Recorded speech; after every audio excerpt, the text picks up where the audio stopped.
എല്ലാവർക്കും എൻ്റെ വന്ദനം ഒരിക്കൽ കൂടി. വളരെ ശ്രേഷ്ഠമായൊരു സദസ്സാണ്. വിചാരിക്കാതെ ജീവിതത്തിൽ സംഭവിക്കുന്ന നന്മകളാണ്. ഈ ഒരു ഹാളിൽ നമ്മളിങ്ങനെ ഒരുമിച്ച് കൂടി ഒരു ഗ്രന്ഥത്തെപ്പറ്റി സംസാരിക്കുകയാണ്, ഒരു ഗ്രന്ഥത്തെപ്പറ്റി കേൾക്കുകയാണ്, ഒരു ഗ്രന്ഥത്തെപ്പറ്റി ചർച്ച ചെയ്യുകയാണ്. അതൊരു വളരെ കൗതുകകരമായിട്ട് എനിക്ക് തോന്നുന്നു. പ്രത്യേകിച്ച് പുസ്തക വായനയ്ക്ക് ക്ഷീണം സംഭവിക്കുന്നുവോ എന്നൊക്കെയുള്ള ചർച്ചകൾ ഇപ്പം അതങ്ങനെ ഉണ്ടെന്ന് എനിക്ക് തോന്നുന്നില്ല. കുറച്ച് മുമ്പൊക്കെ പുസ്തകം വായന മരിക്കുന്നുവോ, ഈ മൊബൈലിൻ്റെ ഒരു വരവ്, അത് സൃഷ്ടിച്ച തരംഗം, അങ്ങനെയൊക്കെ ഉണ്ടായിരുന്നു. അതിലൊന്നും വലിയ കാര്യമില്ല. പുസ്തക വായന ഒരു കാലത്തും മരിക്കുന്നില്ല. തൽക്കാലം കുറച്ചൊരു കുറവൊക്കെ ഒരു പക്ഷേ വന്നിട്ടുണ്ടാവാം. കാരണം അത് സമ്മതിക്കണം, പ്രത്യേകിച്ച് പുതിയ തലമുറ അവർ വേണ്ടത്ര എന്ന് വെച്ച് വായിക്കുന്നില്ല എന്ന് പറഞ്ഞുകൂടാ. പുസ്തകം തന്നെയാണ് ഏത് കാലത്തും. പുസ്തകത്തിന് പകരം മറ്റൊന്നുമില്ല.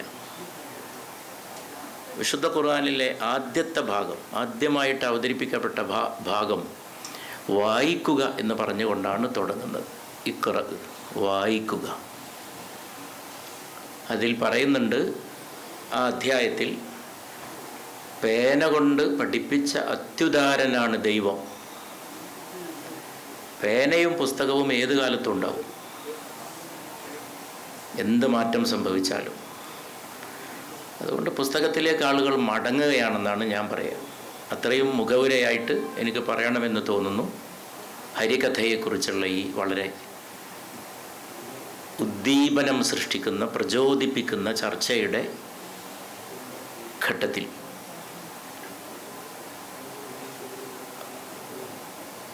വായന മനുഷ്യനാക്കി തീർക്കും, മനുഷ്യനെ സംസ്കരിക്കും.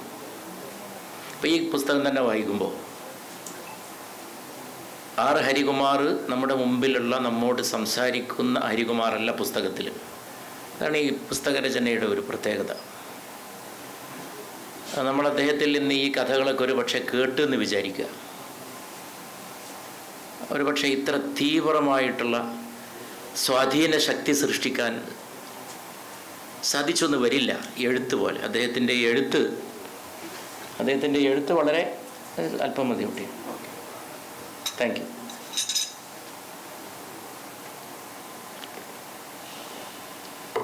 അദ്ദേഹത്തിൻ്റെ എഴുത്ത് വളരെ ശക്തമാണ്, വളരെ സ്വാധീന ശക്തിയുള്ളതാണ്. ലോകത്തേത് കാലത്തും ഏറ്റവും വലിയ സ്വാധീനം വാക്കാണ്. വാക്ക് മരുന്നുമാണ്. ശരിക്കും ഞാൻ പറയാണ്, വാക്ക് മരുന്നാണ്. നിങ്ങൾ വളരെ അസുഖം ബാധിച്ച് കിടക്കുന്ന ഒരു രോഗിയുടെ മുമ്പിൽ പോയിട്ട് വളരെ ജീവിതത്തെക്കുറിച്ച് വളരെ നിരാശ ബാധിച്ച, അത്രത്തോളം സങ്കീർണമായ രോഗം ബാധിച്ച ഒരു സഹോദരിയുടെ അടുക്കൽ പോയിട്ട് അദ്ദേഹത്തെ, അല്ലെങ്കിൽ അവരെ ആശ്വസിപ്പിക്കുന്ന, അവർക്ക് ശക്തി പകരുന്നൊരു വാക്ക്, നിങ്ങൾ ഒന്നോ രണ്ടോ വാക്ക് നിങ്ങൾ മൊഴിഞ്ഞാൽ അത് മരുന്നിനേക്കാൾ അവരിൽ ഫലം ചെലുത്തും. ഈ അടുത്ത കാലത്ത് കോഴിക്കോട്ടൊരു വലിയ സെമിനാർ ഉണ്ടായി, വൈദ്യശാസ്ത്ര സെമിനാറായിരുന്നു. അതിൽ വിദേശത്ത് നിന്ന് വന്ന പ്രഗത്ഭനായ ഒരു ഡോക്ടർ, അദ്ദേഹം അവതരിപ്പിച്ച പ്രബന്ധം വാക്ക് എങ്ങനെ മരുന്നാകുന്നു എന്നാണ്. അങ്ങനെ പറയുമ്പോൾ ഈ പുസ്തകത്തിൻ്റെ വിഷയം ജീവിത വികാരങ്ങളാണ്. അതാണ് ഈ പുസ്തകം ഇത്ര തീവ്രമായി നമ്മെ സ്പർശിക്കുന്നത്. ഈ പുസ്തകം നമ്മളെല്ലാവരും എന്നെ വളരെ സ്പർശിച്ചത് അതുകൊണ്ടാണെന്നാണ് ഞാൻ തിരിച്ചറിയുന്നത്. എൻ്റെ ഉള്ളിൽ തന്നെയുള്ള വികാരങ്ങളെ അത് സ്പർശിക്കുന്നു, ചിലപ്പോഴൊക്കെ അതിനെ ഉണർത്തുന്നു, എൻ്റെ സ്വത്വത്തെ നോവിക്കുന്നു. ഇതൊക്കെ ഈ പുസ്തകത്തിലുണ്ട്. ഈ പുസ്തകം ഒരാത്മകഥാ സംബന്ധിയായിട്ടുള്ള പുസ്തകമാണ്, ഓട്ടോബയോഗ്രഫിക്കലാണ്. ഒരാൾ തൻ്റെ തന്നെ ജീവിതം എഴുതുന്നതാണല്ലോ ആത്മകഥ. വളരെ അപൂർവ ആളുകളെ ആത്മകഥ എഴുതാറുള്ളൂ. മലയാളത്തിലെ ആത്മകഥാ സാഹിത്യം അത്ര സമ്പന്നമാണെന്ന് പറയാൻ സാധിക്കില്ല. മലയാളത്തിൽ നോവൽ, കഥ ഒക്കെ ഒരുപാടുണ്ട്, ചെറുകഥ, കവിതകൾ ഇഷ്ടം പോലെ. ആത്മകഥകളുണ്ട്, പക്ഷെ അത്ര കൂടുതലില്ല. കാരണം പലരും അങ്ങനെ ആത്മകഥ എഴുതാൻ തയ്യാറാകാറില്ല. പിന്നെ പല കാരണങ്ങളുണ്ട്, അതിലേക്കൊന്നും ഞാൻ കടക്കുന്നില്ല, ഞാൻ ദീർഘമായിട്ട് സംസാരിക്കുന്നില്ല. ജീവിതകഥ പറയുമ്പോൾ പലതും പറയേണ്ടി വരും. ഇപ്പോൾ എം ടിയോട് പലരും ചോദിച്ചിരുന്നു, എന്താണ് ആത്മകഥ എഴുതാത്തത്? എം ടി ഒരു ആത്മകഥ എഴുതുന്നു ചിലരൊക്കെ പ്രതീക്ഷിച്ചിരുന്നു. അപ്പോൾ എം ടി പലതും പറയേണ്ടി വരുമല്ലോ. തന്നെക്കുറിച്ചും തൻ്റെ ബന്ധപ്പെട്ടവരുടെ ജീവിതമൊക്കെ തുറന്നു പറച്ചിലാണ് ആത്മകഥ. അത് സത്യസന്ധമായി നിർവഹിക്കാനുള്ള ആർജവം വേണ്ടിവരും. ആ ആർജവമാണ് ഈ പുസ്തകത്തെ വിജയിപ്പിക്കുന്നത്. സത്യസന്ധമായി തൻ്റെ ജീവിതം പറയാനുള്ള ആർജവമാണ്. എം ടി അതിന് കൊടുത്ത മറുപടി വളരെ ചിന്തിപ്പിക്കുന്ന മറുപടി. എം ടി പറഞ്ഞു, എൻ്റെ കഥകൾ തന്നെ ഉണ്ടല്ലോ, എൻ്റെ ആത്മകഥ. എം ടി ഇങ്ങനെ പറയാൻ സാധിക്കും? എം ടി എഴുതിയ കഥകളിലൊക്കെ എം ടി ഉണ്ട്, നമുക്ക് വായിച്ചവർക്കൊക്കെ അറിയാം. എം ടി ഉണ്ട്, എം ടിയുടെ അമ്മയുണ്ട്, എല്ലാമുണ്ട്. എം ടിയുടെ ഗ്രാമമുണ്ട്, കൂടല്ലൂർ ഗ്രാമം, ഭാരതപ്പുഴ, അതിൻ്റെ തീരം എല്ലാമുണ്ട്. കൂടെ ജീവിച്ച മനുഷ്യർ ഒക്കെ ഉണ്ട്. ചിലതൊക്കെ വായിച്ചാൽ അത് എം ടി തന്നെയാണെന്നാണ് എല്ലാവരും പറയുക. എം ടിയുടെ ചില കഥകൾ വായിച്ചാൽ, ഇപ്പോൾ സേതു എം ടിയുടെ ഒരു പ്രശസ്ത കഥാപാത്രമാണ്. അത് മലയാളി വിചാരിക്കുന്നത് എം ടി വാസുദേവൻ നായർ തന്നെയാണെന്നാണ്. അതുകൊണ്ട് അദ്ദേഹത്തിന് അങ്ങനെ പറയാം. ഞാനെന്തിനാണ് ഇനി ആത്മകഥ എഴുതുന്നത്? എൻ്റെ കഥകളില്ലേ? അതാണ് എം ടി കൊടുത്ത മറുപടി. ഈ പുസ്തകം ആത്മകഥ പറയുന്നു, പക്ഷേ ഇത് ആത്മകഥ അങ്ങനെ പറഞ്ഞു പോകുമ്പോൾ അത് വെറും ചരിത്രം പറച്ചിലാവും. ചരിത്രം വേണം, പക്ഷേ വെറും ചരിത്രം പറഞ്ഞാൽ പോരാ. അപ്പം അതുകൊണ്ട് ഇപ്പോൾ ഒരു നോവല് നമ്മൾ വായിക്കുമ്പോൾ, ഇപ്പോൾ തകഴിയുടെ ചെമ്മീൻ വായിച്ചാൽ, കയറ് വായിച്ചാൽ, ഈ പ്രദേശങ്ങളുടെയൊക്കെ ചരിത്രത്തൊക്കെ അത് സാമൂഹിക ജീവിതത്തെ സ്പർശിച്ചു പോകുന്നുണ്ട്. എന്ന് വെച്ചത് ചരിത്ര പുസ്തകമല്ല, അതങ്ങനെ തന്നെ അങ്ങ് പറയല്ല. അത് തീവ്രമായ ജീവിത വികാരങ്ങളുടെ പശ്ചാത്തലത്തിലാണ് തകഴി ഇത് എഴുതിയിട്ടുള്ളത്. തകഴി ആയാലും ആരായാലും, ഞാനിങ്ങനെ കാലങ്ങളായി ഇതിലൂടെ പോകുമ്പോൾ പുറക്കാട് കടപ്പുറത്ത് ചാകര ചാകര എന്ന് പറയുമ്പോൾ, ഞാൻ ഈ വഴിക്ക് പ്രസംഗിക്കാൻ പോകുമ്പോൾ കാക്കാഴത്ത് ഞാനൊരു 10-20 വർഷം മുമ്പ് ഒന്ന് പ്രസംഗിച്ചിട്ടുണ്ട്. അന്ന് ഞാനവിടെ പാർത്തു, കാക്കാഴത്ത് രാത്രി അവിടെ താമസിച്ചത്. അപ്പോൾ എൻ്റെ മനസ്സിൽ ഈ പുറക്കാട്, ഇപ്പോൾ ഇന്ന് തകഴിയുടെ മ്യൂസിയത്തിൽ, തകഴി സ്മാരകത്തിലൊക്കെ പോയപ്പോൾ അടുത്താണ് ഈ പുറക്കാടൊക്കെ എന്ന് ഞാൻ ഇന്നാണ് ശരിക്കും തിരിച്ചറിയുന്നത്, പ്രദേശങ്ങളുടെ ഒരു ബന്ധം. എം ടി സർഗാത്മകമായിട്ടാണ് തകഴിയെ പോലുള്ളവർ എഴുതിയത്. ഈ പുസ്തകത്തിൻ്റെ ഹരികഥയുടെ ഒരു പ്രത്യേകത ആത്മകഥയുമാണ്, സർഗാത്മകവുമാണ്. എന്ന് പറഞ്ഞാൽ ഒരു കഥ വായിക്കുന്ന പോലെ ഉണ്ട്. ഇതൊരു കഥയാണത്. ഇങ്ങനെ വായിച്ചു പോയൊരു കഥ വായിക്കാൻ തോന്നും. നമ്മളൊരു നോവൽ വായിക്കുന്ന പോലെ ഉണ്ടാവും. അങ്ങനെ അങ്ങനെ അങ്ങനെ അങ്ങനെ പോകുന്നത് കഥകളാണ്, കഥാപാത്രങ്ങളൊക്കെ അതിലുണ്ട്. പക്ഷെ അത് കൽപ്പിച്ചു കൂട്ടി ഉണ്ടാക്കി എന്തെങ്കിലും ഭാവിച്ച് സങ്കല്പിച്ച ഭാവനയിൽ നിന്ന്, ഇമാജിനേഷനിൽ നിന്ന് ഉണ്ടായ രചനയല്ല, ആത്മകഥയാണ്. ആത്മകഥ ഒരിക്കലും ഇമാജിനേഷൻ അല്ലല്ലോ, അത് സ്വാനുഭവമാണ്, എക്സ്പീരിയൻസാണ്, താൻ ജീവിച്ച ജീവിതമാണ്. പക്ഷേ ഈ പുസ്തകത്തിൻ്റെയും അതിൻ്റെ ഭാഷയുടെയും അവതരണത്തിൻ്റെയും ഒരു സവിശേഷത ആത്മകഥയുടെയും സർഗാത്മക സൃഷ്ടിയുടെയും ഇടക്കുള്ള വ്യത്യാസത്തെ വളരെ ലോലമാക്കി തീർക്കുന്ന പുസ്തകമാണ്. വലിയ വ്യത്യാസമല്ല ഈ പുസ്തകത്തിൽ. ചിലപ്പോൾ തോന്നുന്നതൊരു കഥയാണോന്ന്, ഉടനെ തോന്നും അല്ല ഇത് ആത്മകഥയാണോ. അതിൻ്റെ ഇടയിലുള്ളൊരു ഡിമാർക്കേഷൻ, രണ്ടിൻ്റെയും ഇടയിലുള്ള ഒരു വര വരയ്ക്കാൻ വളരെ ബുദ്ധിമുട്ടാണ്. അതാണ് ഈ പുസ്തകത്തിൻ്റെ ഒരു രചനാശൈലിയുടെ വിജയം എന്നെനിക്ക് തോന്നുന്നു. ഈ പുസ്തകത്തെക്കുറിച്ച് പറയുമ്പോൾ നമ്മൾ വികാരഭരിതരാവും, കേൾക്കുന്നവരും. അതിപ്പോൾ ഞാൻ ഈ പുസ്തകത്തെപ്പറ്റി ഓർക്കുമ്പോഴും അത് വായിക്കുമ്പോഴൊക്കെ എനിക്കത് അനുഭവിക്കുന്നുണ്ട്. ഇപ്പോൾ എനിക്ക് ഇത് ഈ പുസ്തകത്തെപ്പറ്റി അധികം പറയാൻ പോയാൽ നിങ്ങൾ പക്ഷേ എന്നെ ഒരു വികാരജീവിയാക്കി കളയോ എന്നുള്ളൊരു ആശങ്ക ഉണ്ട് എനിക്ക്. ഇയാളൊരു വികാരജീവിയാണോ? അമ്പലപ്പുഴയിൽ 3ാമത്തെ സമയത്താണ്. സത്യം പറഞ്ഞാൽ നമ്മളൊക്കെ വികാരജീവികളാണ്. അതൊരു മോശപ്പെട്ട വാക്കായിട്ടാണ് മലയാളത്തിൽ വരുന്നതെങ്കിലും പക്ഷെ ആരെങ്കിലും ആഗ്രഹിക്കുന്നുണ്ടോ ഒരു നിർവികാര ജീവിയാകാൻ? ഇല്ല. അവിടെയാണ് നമ്മൾ വികാരത്തിൻ്റെ വില മനസ്സിലാക്കേണ്ടത്. അയാളൊരു നിർവികാരനാണെന്ന് പറഞ്ഞാൽ എന്തിനാ കൊള്ളുക? അയാൾ വളരെ വളരെ പരാജയപ്പെട്ട ജീവിതമാണെന്നായിരിക്കും അതിൻ്റെ അർത്ഥം. പക്ഷെ വികാരജീവി ഒരു എക്സ്ട്രീമാണ്, അത്ര പാടില്ല. പക്ഷെ വികാരങ്ങൾ ഇല്ലാതാവുന്ന മറ്റൊരു എക്സ്ട്രീമാണ്. വികാരങ്ങൾ ഉണ്ടായിരിക്കണം. വികാരങ്ങൾ ജീവിതത്തിൻ്റെ വളരെ പ്രധാനപ്പെട്ട ചോദനകളിൽപ്പെട്ടതാണ്. ആ അർത്ഥത്തിലാണ് ഈ പുസ്തകത്തെ സമീപിക്കേണ്ടത്. അപ്പം ഇന്ന് ഞാൻ ഇങ്ങോട്ട് വരുമ്പോൾ ഞാൻ വെറുതെ പറഞ്ഞു, നമുക്കിന്ന് തീരെ വിഷാദമൊന്നുമില്ലാതെ ഈ പുസ്തകത്തെപ്പറ്റി ചർച്ച ചെയ്താലോ? ഈ പുസ്തകത്തെപ്പറ്റി ചർച്ച ചെയ്യുമ്പോഴേക്ക് നമ്മൾ വിഷാദത്തിലേക്ക് പോകുമെന്ന് ഞാൻ തന്നെ ആശങ്കപ്പെടുന്നു. ഈ പുസ്തകം അറിയാതെ നമ്മളെ ജീവിതത്തിൻ്റെ ചില സങ്കട താഴ്വാരങ്ങളിലേക്ക് വലിച്ചഴച്ചു കൊണ്ടുപോകും. നമ്മൾ ആഗ്രഹിച്ചാലും ഇല്ലെങ്കിലും നമ്മളെ പിടിച്ചു വലിച്ചു കൊണ്ടുപോകും. അതുതന്നെയാണെന്ന് ആവശ്യമെന്ന് എനിക്ക് തോന്നുന്നു. കാരണം ജീവിതത്തിൽ നിന്ന് വികാരങ്ങൾ അസ്തമിക്കുന്ന ഒരു കാലമാണ്. എന്താണ് ആത്യന്തികമായ വിശകലനത്തിൽ ജീവിതം? കുറേ ഉത്കൃഷ്ട വികാരങ്ങളുടെ ഒരു സമാഹാരമാണ് ജീവിതം. അച്ഛൻ ഒരു വികാരമാണ്, അമ്മ ഒരു വികാരമാണ്, മക്കൾ ഒക്കെ വികാരങ്ങളാണ്, വ്യത്യസ്ത വികാരങ്ങളാണ്. നമ്മുടെ മക്കൾ, അവരോട് നമുക്ക് തോന്നുന്ന അറ്റാച്ച്മെൻറ്റ് അതൊക്കെ ചില ശ്രേഷ്ഠ വികാരങ്ങളാണ്, ഉത്കൃഷ്ട വികാരങ്ങളാണ്, ജീവിതത്തിൻ്റെ ഉത്തമ വികാരങ്ങളാണ്. അയൽക്കാരൻ, സുഹൃത്ത്, ഗാന്ധി ഒരു നേതാവ് മാത്രമൊന്നുമല്ല. ഗാന്ധിജിയോട് എന്താണ് നമുക്കൊരു പ്രത്യേകത ഉണ്ട്. ഗാന്ധിജിയുടെ ജീവിതമൊക്കെ കുറച്ചങ്ങ് അധികം പോയാൽ നമ്മളെ മനസ്സിനെ സ്പർശിച്ച് നമ്മൾ സങ്കടപ്പെടും. ഇന്നും അങ്ങനെയാണ് ഗാന്ധിജി ജീവിച്ചത്. ഗാന്ധി കുറേ സദ്വികാരങ്ങളുടെ സമാഹാരമാണ്. അപ്പോൾ ഈ പുസ്തകത്തെ സമീപിക്കുമ്പോൾ ഇത് വളരെ സൂക്ഷിച്ച് സമീപിക്കണം. ഈ പുസ്തകം ജീവിത വികാരങ്ങളുടെ സംസ്കരണത്തിൻ്റെ പാഠപുസ്തകമാണ്. It is a text.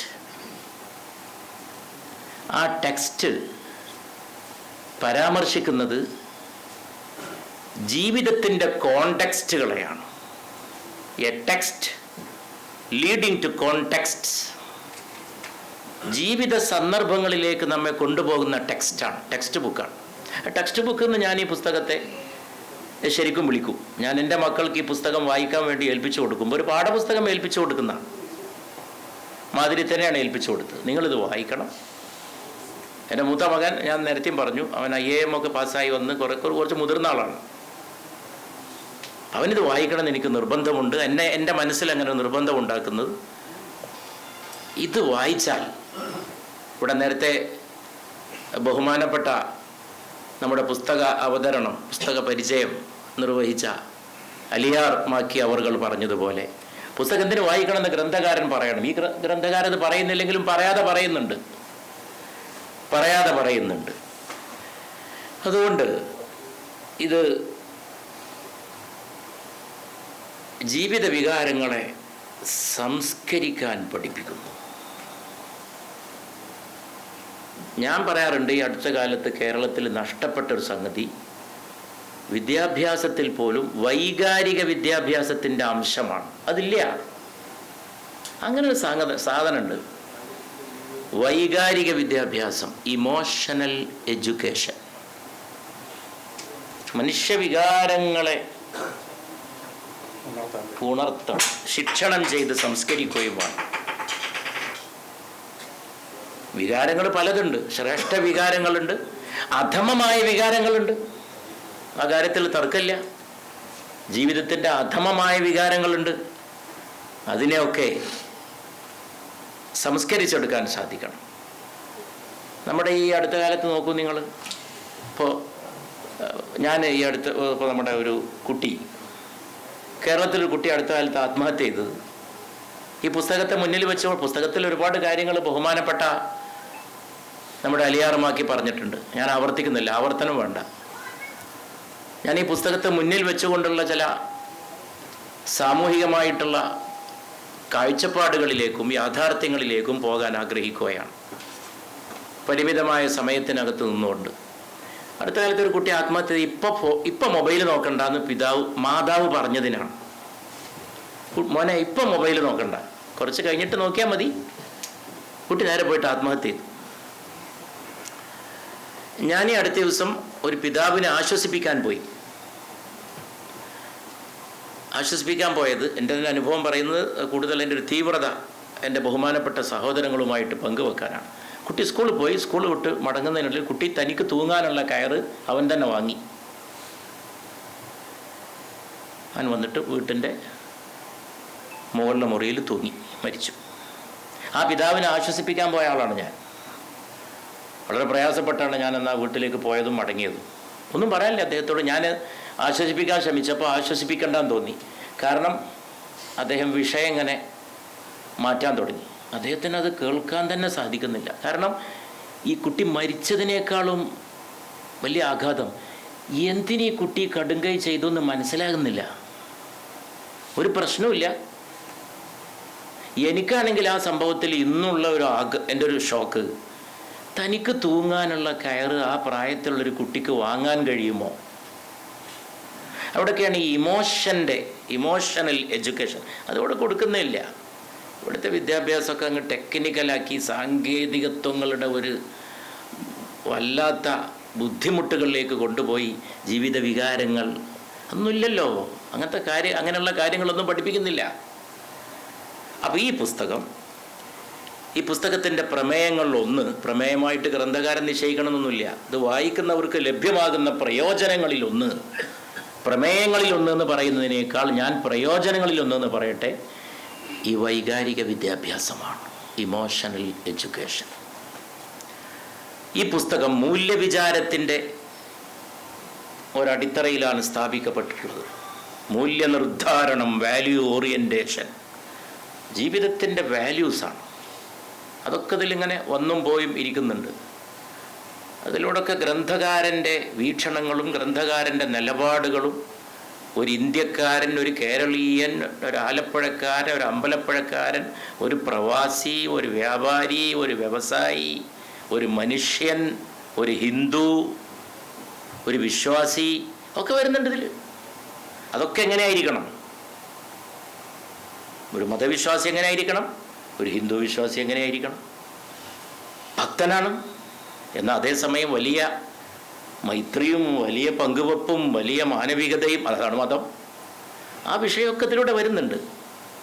അതിൻ്റെ ചില മർമ്മരങ്ങളാണ്, അതിൻ്റെ ചില അനുരണനങ്ങളാണ് നമ്മൾ പുസ്തക പരിചയത്തിൽ കേട്ടത്.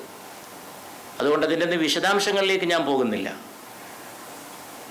അതൊക്കെ പക്ഷേ അതോടൊപ്പം ഇതൊരു മഹത്തായ കിനാവിൻ്റെ യാഥാർത്ഥ്യമാണ്. കുഞ്ഞുനാളിൽ അച്ഛൻ കൃഷിസ്ഥലത്തേക്ക് പോകുമ്പോൾ അച്ഛന് കഴിക്കാനുള്ള ഭക്ഷണം വഞ്ചിയിൽ കൊണ്ടുപോയിരുന്ന ആ അച്ഛൻ്റെ ചെറിയ മകൻ, കുഞ്ഞു പ്രായക്കാരനായ ബാലൻ, ആ കുട്ടി കണ്ട സ്വപ്നങ്ങളുടെ ഒരു ഗോപുരമാണ് ആ കുട്ടി പിന്നീട് ആർജിച്ച ജീവിതം.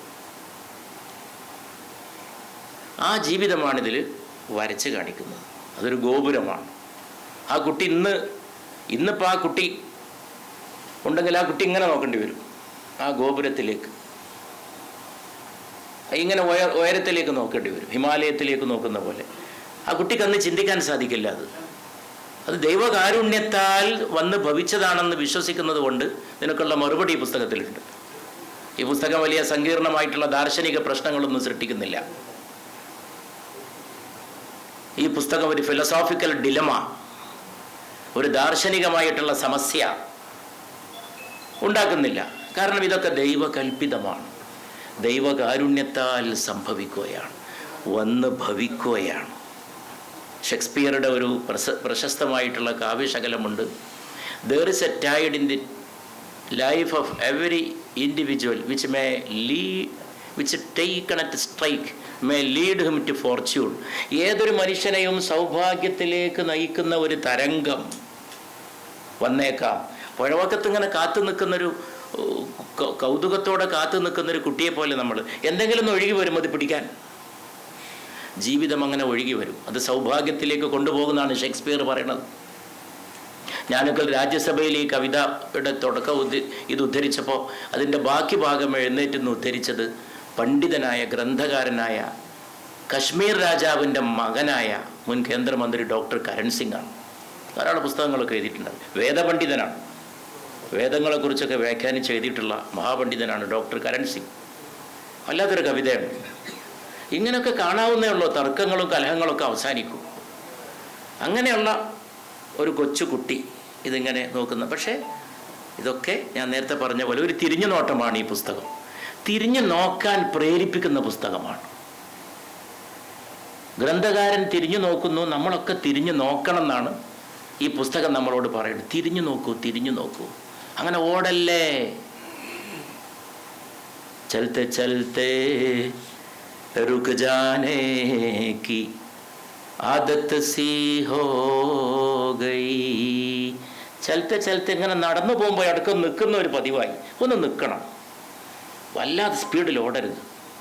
ഇത് പാച്ചിലാണ്. അതുകൊണ്ട് തിരിഞ്ഞു നോക്കാൻ സമയമില്ല. തിരിഞ്ഞു നോക്കണം. താൻ ചവിട്ടിപ്പോന്ന പാദമുദ്രകൾ അവിടെ തന്നെ ഉണ്ടോ? ആരുടെയൊക്കെ തോളിലൂടെ കൈവച്ചിട്ടാണ് ഞാൻ ഇത്രയും കാലം നടന്നത്? നന്ദിയോടെ തിരിഞ്ഞു നോക്കണം. അവരൊക്കെ ഓർക്കണം. എനിക്ക് വളരെ ഇഷ്ടമാണ് ന്യൂട്ടൻ്റെ ഒരു പ്രസ്താവന. ഞാൻ മറ്റുള്ളവരുടെ തോളിലൂടെ, അവരുടെ തോളിൽ ചവിട്ടി നിന്നിട്ടാണ് എൻ്റെ ശാസ്ത്രീയ കണ്ടുപിടുത്തങ്ങളിൽ എത്തിയത്. ഞാനായിട്ട് എത്തിയതല്ല. എൻ്റെ മുമ്പുള്ളവർ ഒരുപാട് ചെയ്തിട്ടുണ്ട്. അവർ നടത്തിയ അന്വേഷണങ്ങളെ അവരെ തോളിൽ ഞാൻ ചവിട്ടിയെന്നാണ് പറയണത് ന്യൂട്ടൺ. അത്ര വലിയ ഉപകാരമാണ് അവരെനിക്ക് ചെയ്തിരിക്കുന്നത്. അവരെ തോളിൽ ഞാൻ കാല് വെച്ച് നോക്കിയതാണ്. ഇതൊക്കെ ഇന്ന് വളരെ കുറഞ്ഞു പോകുന്നൊരു സംഗതിയാണ്. ഇന്നിപ്പോൾ കഴിഞ്ഞകാല ജീവിതം പ്രയാസം നിറഞ്ഞതാണെങ്കിൽ അത് പറയാൻ മടിക്കുന്നവരുടെ കാലമാണ്. ഹരിയേട്ടൻ അങ്ങനെ ഒരു സംഗതി ഒന്നുമില്ല. എല്ലാം തുറന്നു പറയും. അമ്മയുടെ കാതിലെ ദ്വാരം, തൊള എന്നും പറയും. ഇവിടെ പറയുമെന്ന് എനിക്കറിയില്ല. അവിടെ പറയും. എൻ്റെ നാട്ടിൽ തൊള എന്നൊരു, കാതിലെ തൊള എന്ന് പറയും. എൻ്റെ അയൽപക്കത്ത് എൻ്റെ ഉമ്മയുടെ സുഹൃത്തുക്കളായ ഹൈന്ദവ സഹോദരിമാർ, അമ്മമാർക്കൊക്കെ കാതിൽ ഈ തൊള, എന്തെങ്കിലും ഒരു സാധനം, അതിൽ ഈർക്കിളിട്ടിരുന്നു എന്ന് പറയുന്ന മകൻ എഴുതിയ പുസ്തകമാണ്.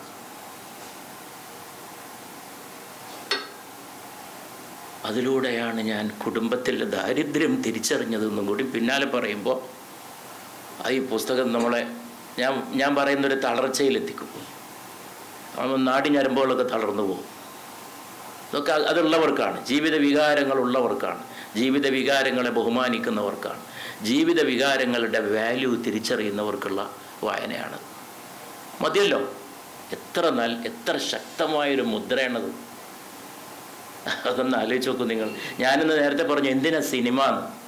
ഈ പുസ്തകത്തെപ്പറ്റി പറഞ്ഞപ്പോൾ ഇന്ന് രാവിലെ ഒരു യോഗത്തിൽ ഞാൻ പറഞ്ഞു പോയ വാക്കാണ്. അതൊരു ശില്പമല്ലേ? ഒന്ന് ആലോചിച്ച് നോക്കൂ എൻ്റെ സഹോദരിമാർ. അമ്മയുടെ കാതിലെ ദ്വാരം, അതിൽ ഈർക്കിളിട്ടിരിക്കുന്നത്. ഈർക്കിളിട്ടില്ലെങ്കിൽ ദ്വാരം അടഞ്ഞു പോകും. ശരീരം മുറിവുകളെ ഉണക്കും, ശരീരം ദ്വാരങ്ങളെ നിറക്കും. അതുകൊണ്ട് അവിടെ മാംസം വരും. പക്ഷേ അത് വരരുത്. പിന്നീട് എപ്പോഴെങ്കിലും ഒരു ആഭരണം കിട്ടുകയാണെങ്കിൽ, ആഭരണത്തിനുള്ള വല്ല അവസരം ഉണ്ടായാൽ അത് അണിയാൻ വേണ്ടി ആ ദ്വാരം അവിടെ കിടക്കണം. അതിനവിടെ ഒരു ഈർക്കിളിട്ട് നടന്നിരുന്ന അമ്മ, അതിലൂടെ ഞാൻ വീട്ടിലെ കുടുംബത്തിലെ അമ്മയുടെ ദാരിദ്ര്യം തിരിച്ചറിഞ്ഞു എന്ന് പറയുന്ന മകൻ. അപ്പോൾ അത് തിരിഞ്ഞു നോട്ടമാണ്. അത് പറയാനൊന്നും, അതാണ് ഞാൻ തുടക്കത്തിൽ പറഞ്ഞത്. ആത്മകഥ എഴുതണമെങ്കിൽ വലിയ ആർജവം ആവശ്യമാണ്. സത്യസന്ധമായി തൻ്റെ ജീവിതം തുറന്നു പറയാനുള്ള ചങ്കൂറ്റം, അല്പൊന്നും ധൈര്യം പോരാ അതിന്. മറ്റു പലരും ഇതിൽ പലതും ഒളിപ്പിച്ച് വെക്കും. സുഖമുള്ളത് പറയും, അസുഖകരമായത് പറയും, അപ്രിയ സത്യങ്ങളെ മൂടിവെക്കും. പിന്നെ ചില സത്യസന്ധരായ എഴുത്തുകാർ അങ്ങനെ മൂടി വെക്കുന്നത് ശരിയല്ല എന്ന് മനസ്സിലാക്കുന്നതുകൊണ്ടാണ് അവർ ആത്മകഥയിലേക്ക് അധികം തുനിയാത്തത്. അതുകൊണ്ടൊക്കെയാണ് നമുക്ക് ആത്മകഥാ സാഹിത്യം കുറഞ്ഞു പോയിട്ടുള്ളത്. ഇവിടെ യാതൊരു മറയുമില്ല. അത്തരം കാര്യങ്ങളൊക്കെ വളരെ കൃത്യമായി രേഖപ്പെടുത്തി വച്ചിരിക്കുന്നു. അപ്പോൾ ഇത് ഞാൻ വീണ്ടും വികാരം വളരെ വലിയൊരു സംഗതിയാണല്ലോ മനുഷ്യ ജീവിതത്തിൻ്റെ. ചിലപ്പോൾ നമ്മൾ കരഞ്ഞു പോകണം, ചിലപ്പോൾ നമ്മൾ ചിരിച്ചു പോകണം. കരയുമ്പോഴും കണ്ണ് നിറയുന്നു, ചിരിക്കുമ്പോഴും കണ്ണ്. ആനന്ദബാഷ്പം തൂകി എന്നൊരു വാക്ക് മലയാളത്തിലുണ്ടല്ലോ.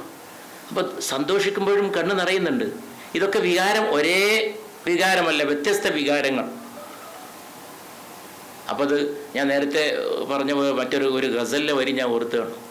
मैं छुपते तो चलते हवा रुक गई, मैं छुपते तो चलते हवा रुक गई.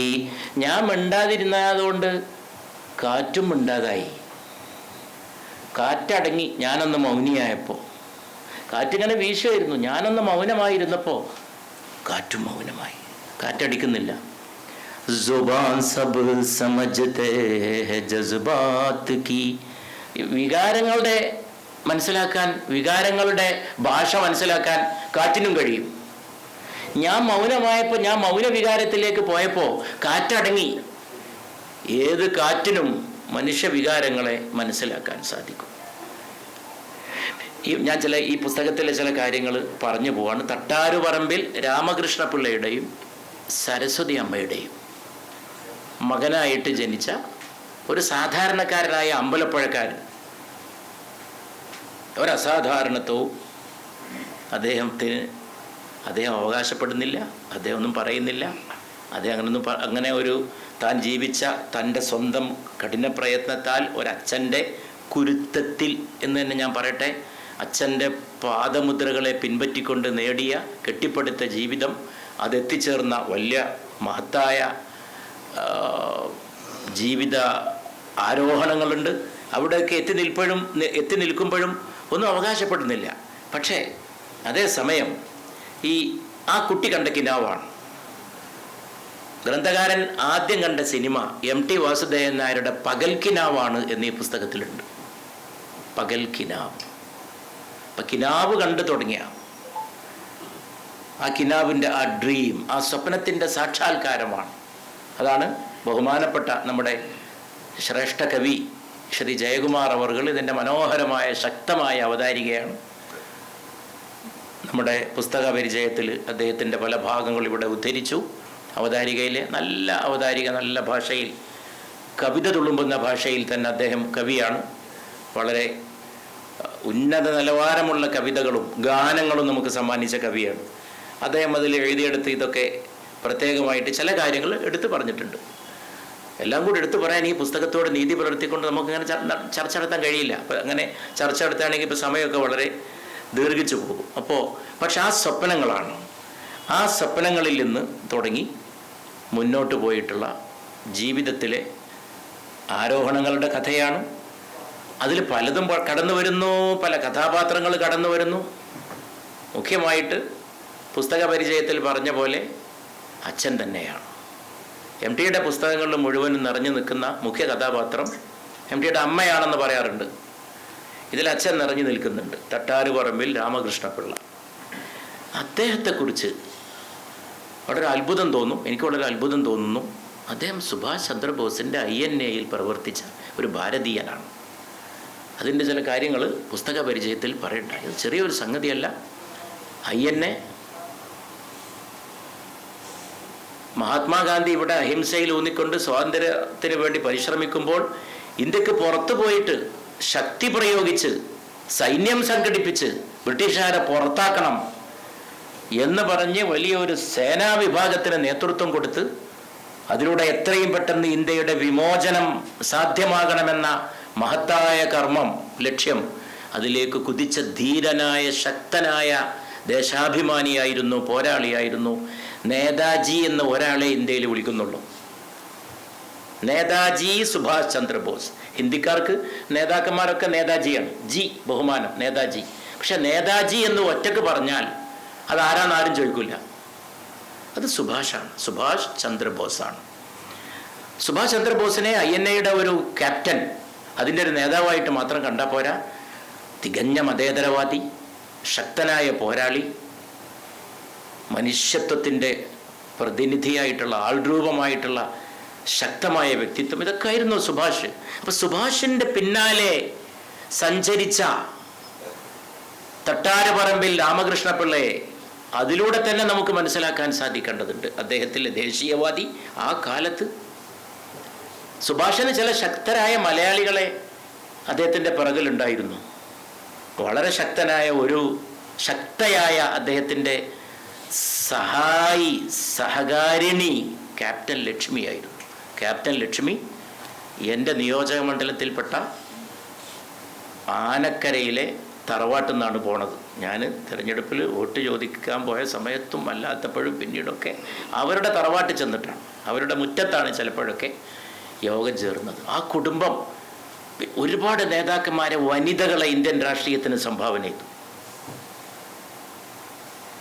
കോൺഗ്രസിനും ഇടതുപക്ഷ പ്രസ്ഥാനങ്ങളിലും ഒക്കെ ആ കുടുംബത്തിലെ അംഗങ്ങളുണ്ട്. ക്യാപ്റ്റൻ ലക്ഷ്മി. അതിലൂടെ നമ്മൾ രാമകൃഷ്ണപിള്ളയെ മനസ്സിലാക്കുന്നു. പിന്നെ ഈ പുസ്തകത്തിൽ മനുഷ്യബന്ധങ്ങളുടെ നിർവചനമുണ്ട്. ഞാൻ ഒറ്റയടിക്കൊന്ന് പറഞ്ഞു പോയിട്ട് അവസാനിപ്പിക്കാം. ഈ പുസ്തകം സോഷ്യൽ എൻജിനീയറിങ്ങിൻ്റെ നിരവധി ഭാഗങ്ങളെ നമുക്ക് പരിചയപ്പെടുത്തുന്നു. എന്നൊരു പുതിയ വാക്കാണല്ലോ, കുറച്ചു കാലമായിട്ട് ലോകത്ത് ഉപയോഗിക്കപ്പെടുന്ന. എൻജിനീയറിംഗ് എന്ന വാക്കിനെ വളരെ ഒരു ടെക്നിക്കലായി സാങ്കേതികമായി ഉപയോഗിച്ചു വരികയായിരുന്നു. എന്നാൽ ഇപ്പോൾ അടുത്ത കാലത്ത് സോഷ്യൽ എൻജിനീയറിംഗ് സാമൂഹികമായ സംവിധാനങ്ങൾക്ക് ഉപയോഗിക്കുന്നൊരു വാക്കാണ്. മാനേജ്മെൻറ്റ് സംബന്ധമായിട്ടുള്ള കാര്യങ്ങൾ, അതിൽ ദാമ്പത്യം. ഞാൻ കഴിഞ്ഞ ദിവസം അമ്പലപ്പുഴയിൽ കഴിഞ്ഞ തവണ വന്നപ്പോൾ ഈ പുസ്തകത്തിൽ ഹരിയേട്ടൻ്റെ മുഖവുര ഒരു പേജ് അത് വായിച്ച് വളരെ ഉള്ളിൽ തട്ടി അതിലെ അതിലെ പ്രയോഗം, അതിൻ്റെ അകത്തുള്ള ഹൃദയവികാരം, അതിനാൽ സ്വാധീനിക്കപ്പെട്ടിട്ടാണ് ഞാൻ അന്ന് ആ സ്റ്റേജിലേക്ക് വന്നത്. അതിലന്ന് ഞാൻ വിട്ടുപോയതെന്നാണ്, ആ മുഖവുരയിൽ തന്നെ അദ്ദേഹം ദാമ്പത്യത്തെക്കുറിച്ച് പറയുന്നുണ്ട്. വലിയൊരു വിഷയമാണല്ലോ അത്. കുടുംബത്തിൻ്റെ അസ്ഥിവാരത്തിൽ വളരെ പ്രധാനപ്പെട്ട ഒരു കല്ലാണ്, ഒരു ശിലയാണ് ദാമ്പത്യം. പങ്കാളിയോട് അച്ഛനാണ് ഇതൊക്കെ പഠിപ്പിച്ചതെന്നാണ് പറയണത്. അച്ഛൻ അമ്മയെ പ്രിയതമാക്കാൻ പഠിപ്പിച്ചു. ആ വാക്കിനെ കുറിച്ചൊക്കെ ഞാൻ കഴിഞ്ഞ യോഗത്തിൽ സംസാരിച്ചിരുന്നു, ഞാൻ ആവർത്തിക്കുന്നില്ല. പ്രിയതമാക്കുക അമ്മയെ അച്ഛൻ പരിശീലിപ്പിച്ചു. കൂട്ടത്തിൽ പറയുന്നൊരു വാക്ക്, പങ്കാളിയോട് ബഹുമാനവും വിശ്വാസവും പുലർത്തുന്ന സഹധർമ്മചാരിയായ ആത്മമിത്രമാക്കിയതും അച്ഛനാണ്. അപ്പം അച്ഛൻ്റെ സാമൂഹിക വീക്ഷണം, അച്ഛനിലെ പുരോഗമനവാദി, ഇത് കാലം കൂടി നമ്മൾ നോക്കണം. നമ്മളിതൊക്കെ ഇരുന്ന് ചർച്ച ചെയ്യുന്നത് 2025-ലാണ്. എന്നാൽ തട്ടാരപ്പറമ്പിൽ രാമകൃഷ്ണപിള്ള ഈ ലോകത്തു നിന്ന് മറഞ്ഞു പോയിട്ട് 1/2 നൂറ്റാണ്ട് കഴിഞ്ഞിരിക്കുന്നു. 1/2 നൂറ്റാണ്ട് മുമ്പ് ജീവിച്ച ഒരച്ഛൻ മകനെ പല കാര്യത്തിലും സജ്ജനാക്കിയതിൽ ഭാര്യ എന്നല്ല പറയണത്. ഈ ഭാര്യ എന്നുള്ള പദം അത്ര സുഖമുള്ള പദമല്ല എന്ന് എനിക്ക് പലപ്പോഴും തോന്നാറുണ്ട്. ഭരിക്കപ്പെടുന്നവൾ എന്നാണ് ഇതിൻ്റെ അർത്ഥം. ഭർത്താവ് ഒരു ഭരണാധികാരി. ആ വാക്കിൽ തന്നെ അതിൻ്റെ ഒരു അതിൻ്റെ സ്ട്രക്ചറിൽ തന്നെ ചില സ്പെല്ലിംഗ് മിസ്റ്റേക്ക് ഉണ്ട്. ഇപ്പോൾ ഖുർആനിലും നബി വചനങ്ങളിലും ഒരിക്കലും ഈ ഭാര്യ ഭർത്താവില്ല, അതിൽ എണാന്ന് മാത്രമേ കാണാൻ കഴിയൂ. നമ്മുടെ ഹരിയേട്ടനൊക്കെ പോയിട്ട് വ്യവസായം നടത്തുന്ന നിരവധി ജോലിക്കാർക്കൊക്കെ ആതിഥ്യമരുളിയിട്ടുള്ള സ്ഥാപനം അദ്ദേഹത്തിൻ്റെ പ്രവാസ ജീവിതം. അവിടുത്തെ മാതൃഭാഷയായ അറബിയിൽ സൗജ് എന്നാണ് പറയുക. ആണ് സൗജ്, പെണ്ണ് സൗജത്ത്, എണ, അതും എണ, കപ്പിൾ, അങ്ങനെയാണ്. ഇവിടെ ആ വാക്കാണ് പ്രയോഗിച്ചിരിക്കുന്നത്. ആത്മമിത്രം, പങ്കാളിയോട് കുടുംബത്തിലെല്ലാം അതിലടങ്ങി. ഈ കുടുംബ സംവിധാനത്തിൻ്റെ എല്ലാ അസ്ഥിവാരവും അതിലടങ്ങി. പങ്കാളിയോട് ബഹുമാനവും വിശ്വാസവും പുലർത്തുന്ന സഹധർമ്മചാരിയായ ആത്മമിത്രം. ഞാൻ പലപ്പോഴും ചിലപ്പോൾ പറയാറുണ്ട്, മലയാളത്തിൽ ഏറ്റവും സുന്ദരമായ വാക്കാണ്, ഞാൻ ഇഷ്ടപ്പെടുന്ന വാക്കുകൾ പണ്ട് സഹധർമ്മിണി. ഇവിടെ കുറച്ചുകൂടി അസാധാരണമായൊരു വാക്കാണ് പ്രയോഗിച്ചിരിക്കുന്നത്, സഹധർമ്മചാരി. പങ്കാളിയോട് ബഹുമാനവും വിശ്വാസവും പുലർത്തുന്ന സഹധർമ്മചാരിയായ മിത്രങ്ങളാണ്. ഭാര്യ ഭർത്താവ് എന്നൊക്കെ പറയണത് മിത്രങ്ങളാണ്. ഇന്നിപ്പോൾ കുടുംബത്തിനകത്തേക്കൊക്കെ പലതും കയറി വന്ന് അമ്മ അച്ഛനൊക്കെ പോയി പുരുഷ സുഹൃത്ത്, പെൺ സുഹൃത്ത്, 16 കൊല്ലം കൂടെ കൊണ്ട് നടന്ന പെൺ സുഹൃത്തിനെ ആൺ സുഹൃത്ത് കുത്തിക്കൊന്നു. ഈ അടുത്ത കാലത്ത് നമ്മൾ കേട്ടൊരു വാർത്തയാണ്. ഇതാണ് ഇപ്പോൾ കൊണ്ടുപോകുന്ന പുരോഗമനം. ഒന്നുമില്ലെങ്കിൽ ഒരു ലീഗൽ മാരേജ് ആണെങ്കിൽ കോടതിയിലെങ്കിലും അതുണ്ടാവും, രജിസ്ട്രേഷനിലെങ്കിലും ഉണ്ടാവും. ഇതിന് വല്ല രേഖയുണ്ടോ, വല്ല അടിസ്ഥാനമുണ്ടോ അതൊന്നും ചോദിക്കാൻ ഈ പുതിയ വലിയ വിദ്യാഭ്യാസവും പുരോഗമനം പറയുന്നവർക്കിടയിൽ അത്തരം ചോദ്യങ്ങൾക്ക് മറുപടിയില്ല. അപ്പോൾ ഇതൊക്കെ ഈ പുസ്തകത്തിൽ വരുന്ന സംഗതിയാണ്. അപ്പോൾ കൂടി ജീവിക്കാനുള്ള പ്രേരണ ഈ പുസ്തകം ചെലുത്തുന്നു. ഒന്നിച്ച് ജീവിക്കുക, ഇണകൾ ജീവിക്കുക, മക്കളോടൊത്ത് ജീവിക്കുക, കുടുംബസ്നേഹം. അച്ഛൻ എന്ന് പറയുമ്പോൾ എവിടെയും തിരയുന്നത് ഈ മനുഷ്യൻ അച്ഛനെയാണ് എന്ന് നമുക്ക് തോന്നിപ്പോകും. ഇപ്പോൾ കല അദ്ദേഹത്തിൻ്റെ സഹധർമ്മിണിയുടെ പേരാണ്. കലയെ കല്യാണം കഴിച്ച് ആദ്യമായിട്ട് ഇവർ നടന്നു പോകുമ്പോൾ ഈ മനുഷ്യൻ ചിന്തിക്കുന്നത് ഒരു പരിചയമില്ലാത്ത ഒരാളെ തൻ്റെ മകളെ ഏൽപ്പിച്ച അച്ഛനെ കുറിച്ചാണ്. എനിക്ക് 4 പെൺമക്കളാണ്, ഈ നിൽക്കുന്ന എനിക്ക്. അപ്പം പിന്നെ അതൊക്കെ ഞാൻ പറഞ്ഞില്ലേ, ഈ പുസ്തകത്തെ ഞാൻ വായിക്കുന്നത് എന്നിലൂടെയാണ്. ഈ പുസ്തകത്തെ ഞാൻ വായിക്കുന്നത് എന്നിലൂടെയാണ്. എന്നിട്ട് അതിൽ പറയുന്നുണ്ട്, എൻ്റെ മക്കളെ കെട്ടിച്ചയക്കുമ്പോൾ ഈ ഉത്കണ്ഠ എനിക്കും ഉണ്ടായിട്ടുണ്ട്. തൻ്റെ ഭാര്യയുടെ കൂടെ വിവാഹാനന്തരമുള്ള ആദ്യ ദിവസങ്ങളിൽ, മധുവിധു നാളുകളിൽ നിന്നൊക്കെ വേണമെങ്കിൽ പറയാം, അങ്ങനെയൊന്നും അതിലില്ലെങ്കിലും ഞാൻ വിചാരിക്കുകയാണ്, ആ ആദ്യ നാളുകളിൽ ഒന്നിച്ച് നടന്നു പോകുമ്പോൾ ഒരു പരിചയമില്ലാത്ത എൻ്റെ അടുക്കലേക്ക് ഇവളെ മകളെ പറഞ്ഞയച്ച അവിടെ അച്ഛനെയാണ് തിരയണത്. അതിൽ വേറെ വളരെ കൗതുകമുള്ളൊരു സംഗതി ഉണ്ട്. ഒരു ദിവസം ഇവർ 2 ആളും കൂടി നടന്നു പോകുമ്പോൾ കാലുകൊണ്ട് നടക്കാൻ ബുദ്ധിമുട്ടുള്ള ഒരു രസകരമായ കഥ പോലെ വായിച്ചു പോകും നമ്മൾ. കാലുകൊണ്ട് നടക്കാൻ വളരെ ബുദ്ധിമുട്ടുള്ള ഒരു സുന്ദരിയായ പെൺകുട്ടി അതിൻ്റെ ഇടയിലൂടെ നടന്നു വരുന്നത് കണ്ടു. അപ്പോൾ ഭാര്യ നിന്നു. അതാരാന്ന് ചോദിച്ചു. ഭർത്താവ്, ഗ്രന്ഥകാരൻ. അത് എനിക്ക് പരിചയമുള്ള എൻ്റെ കൂടെ പഠിച്ച കുട്ടിയാണ്. അപ്പോൾ ഈ മനുഷ്യൻ ചിന്തിക്കുന്നത്, ശാരീരികമായി അവശതയുള്ള ഒരു പെണ്ണിനെ കെട്ടാനായിരുന്നല്ലോ ഞാൻ മോഹിച്ചിരുന്നത്. അങ്ങനെ ജീവിച്ചൊരു കാലം ഈ പുസ്തകത്തിൽ പറയുന്നുണ്ട്. വിവാഹം വേണ്ടെന്ന് തോന്നിയ ഒരു കാലം. ഇനി അഥവാ കല്യാണം കഴിക്കുകയാണെങ്കിൽ ശാരീരികമായി അവശതയുള്ള ഒരു കുട്ടിയെ വിവാഹം ചെയ്യണം. പക്ഷെ അപ്പോഴും ഭാര്യയോട് നീതി പുലർത്തിക്കൊണ്ട് പിന്നെ അച്ഛനെ കുറിച്ചാണ്. ബിന്ദു അതോടെ പറഞ്ഞു. ബിന്ദു വേറെ പോയിട്ടുണ്ടാവും. ബിന്ദു നീ ആനന്ദ ബിന്ദുവോ എന്ന് വേണമെങ്കിൽ പാടാം. എനിക്കത് വായിച്ചപ്പോൾ ഒരിത്തിരി കുസൃതി തോന്നായികയില്ല. ഭാര്യയുടെ കൂടെ നടക്കുമ്പോഴാ അവളെ കിട്ടിയിരുന്നെങ്കിൽ, അതുപോലെ ഒരാളെ കിട്ടിയിരുന്നെങ്കിൽ എത്ര നന്നായിരുന്നു. അത് അദ്ദേഹത്തിൻ്റെ നിഷ്ഠയാണ്. അദ്ദേഹത്തിൻ്റെ, ഞാൻ തുടക്കത്തിൽ പറഞ്ഞ വാല്യൂ ഓറിയൻറ്റേഷൻ. സുന്ദരിയായ, വളരെ തനിക്ക് എന്തുകൊണ്ടും ഇഷ്ടപ്പെട്ട സംതൃപ്തയായ പത്നിയെ ലഭിച്ചിട്ട് അവരെ കൂടെ പോകുമ്പോൾ അവർ ദാമ്പത്യ ജീവിതം വളരെ ശക്തമാണ്, സുന്ദരമാണ്. അച്ഛൻ പഠിപ്പിച്ചൊക്കെ പറയുന്നത് ഇന്നും അദ്ദേഹത്തിൻ്റെ ശക്തി അദ്ദേഹത്തിൻ്റെ സഹധർമ്മിണിയാണ്, അദ്ദേഹത്തിൻ്റെ എല്ലാ കാര്യങ്ങളിലും പങ്കാളിയാണ്. ആത്മമിത്രം എന്ന വാക്ക് അതിനോട് പൂർണ്ണമായി നീതി പുലർത്തുന്നു. പക്ഷേ ഒരു കാലത്ത് തനിക്ക് തോന്നിയിരുന്നല്ലോ ഇങ്ങനെ അവശതയുള്ള ഒരു കുട്ടിയെ കിട്ടിയിരുന്നെങ്കിൽ. ഇതൊക്കെ ഒരു വലിയ സംഗതിയാണ്. ഈ പെൺകുട്ടികളെ കെട്ടിച്ചയക്കുമ്പോഴുള്ള ഈ വിഷമം എന്നൊക്കെ പറയുന്നത്. ഇതൊക്കെ കുടുംബങ്ങളിലുണ്ട്, ഞാൻ പറഞ്ഞ വികാരങ്ങളിലുണ്ട്.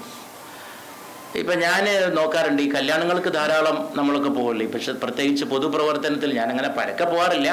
എന്നാലും MP-മാരും MLA-മാരൊക്കെ മുഖ്യ പണി ഈ ഏർപ്പാടായി മാറിക്കൊണ്ടിരിക്കുന്ന, എനിക്കത് വല്ലാത്തൊരു അവസ്ഥയാണ്. നമ്മൾ ഒരുപാട് പണിയെടുക്കാണ്ടാവും.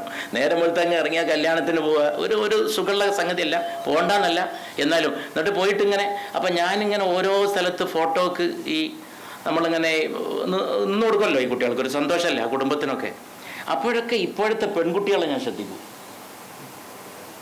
പെൺകുട്ടികളെ കെട്ടിച്ചയക്കുമ്പോൾ പെൺകുട്ടികൾ കരഞ്ഞു പോയിരുന്നൊരു കാലം ഉണ്ടായിരുന്നു. വീട്ടിൽ നിന്ന് ഇറങ്ങുമ്പോൾ കരയും. ഇന്നിനി അത് കണി കാണാനുള്ള വിചാരവുമായിട്ട് ആരും നടക്കണ്ട. അടുത്ത ദിവസം ഞാൻ ഒരു ഫോട്ടോക്ക് പോയിരുന്നപ്പോൾ വധു ക്യാമറാമാൻ ഇവിടെ വാ, ഞാനങ്ങ് എന്തോ ആയിപ്പോയി.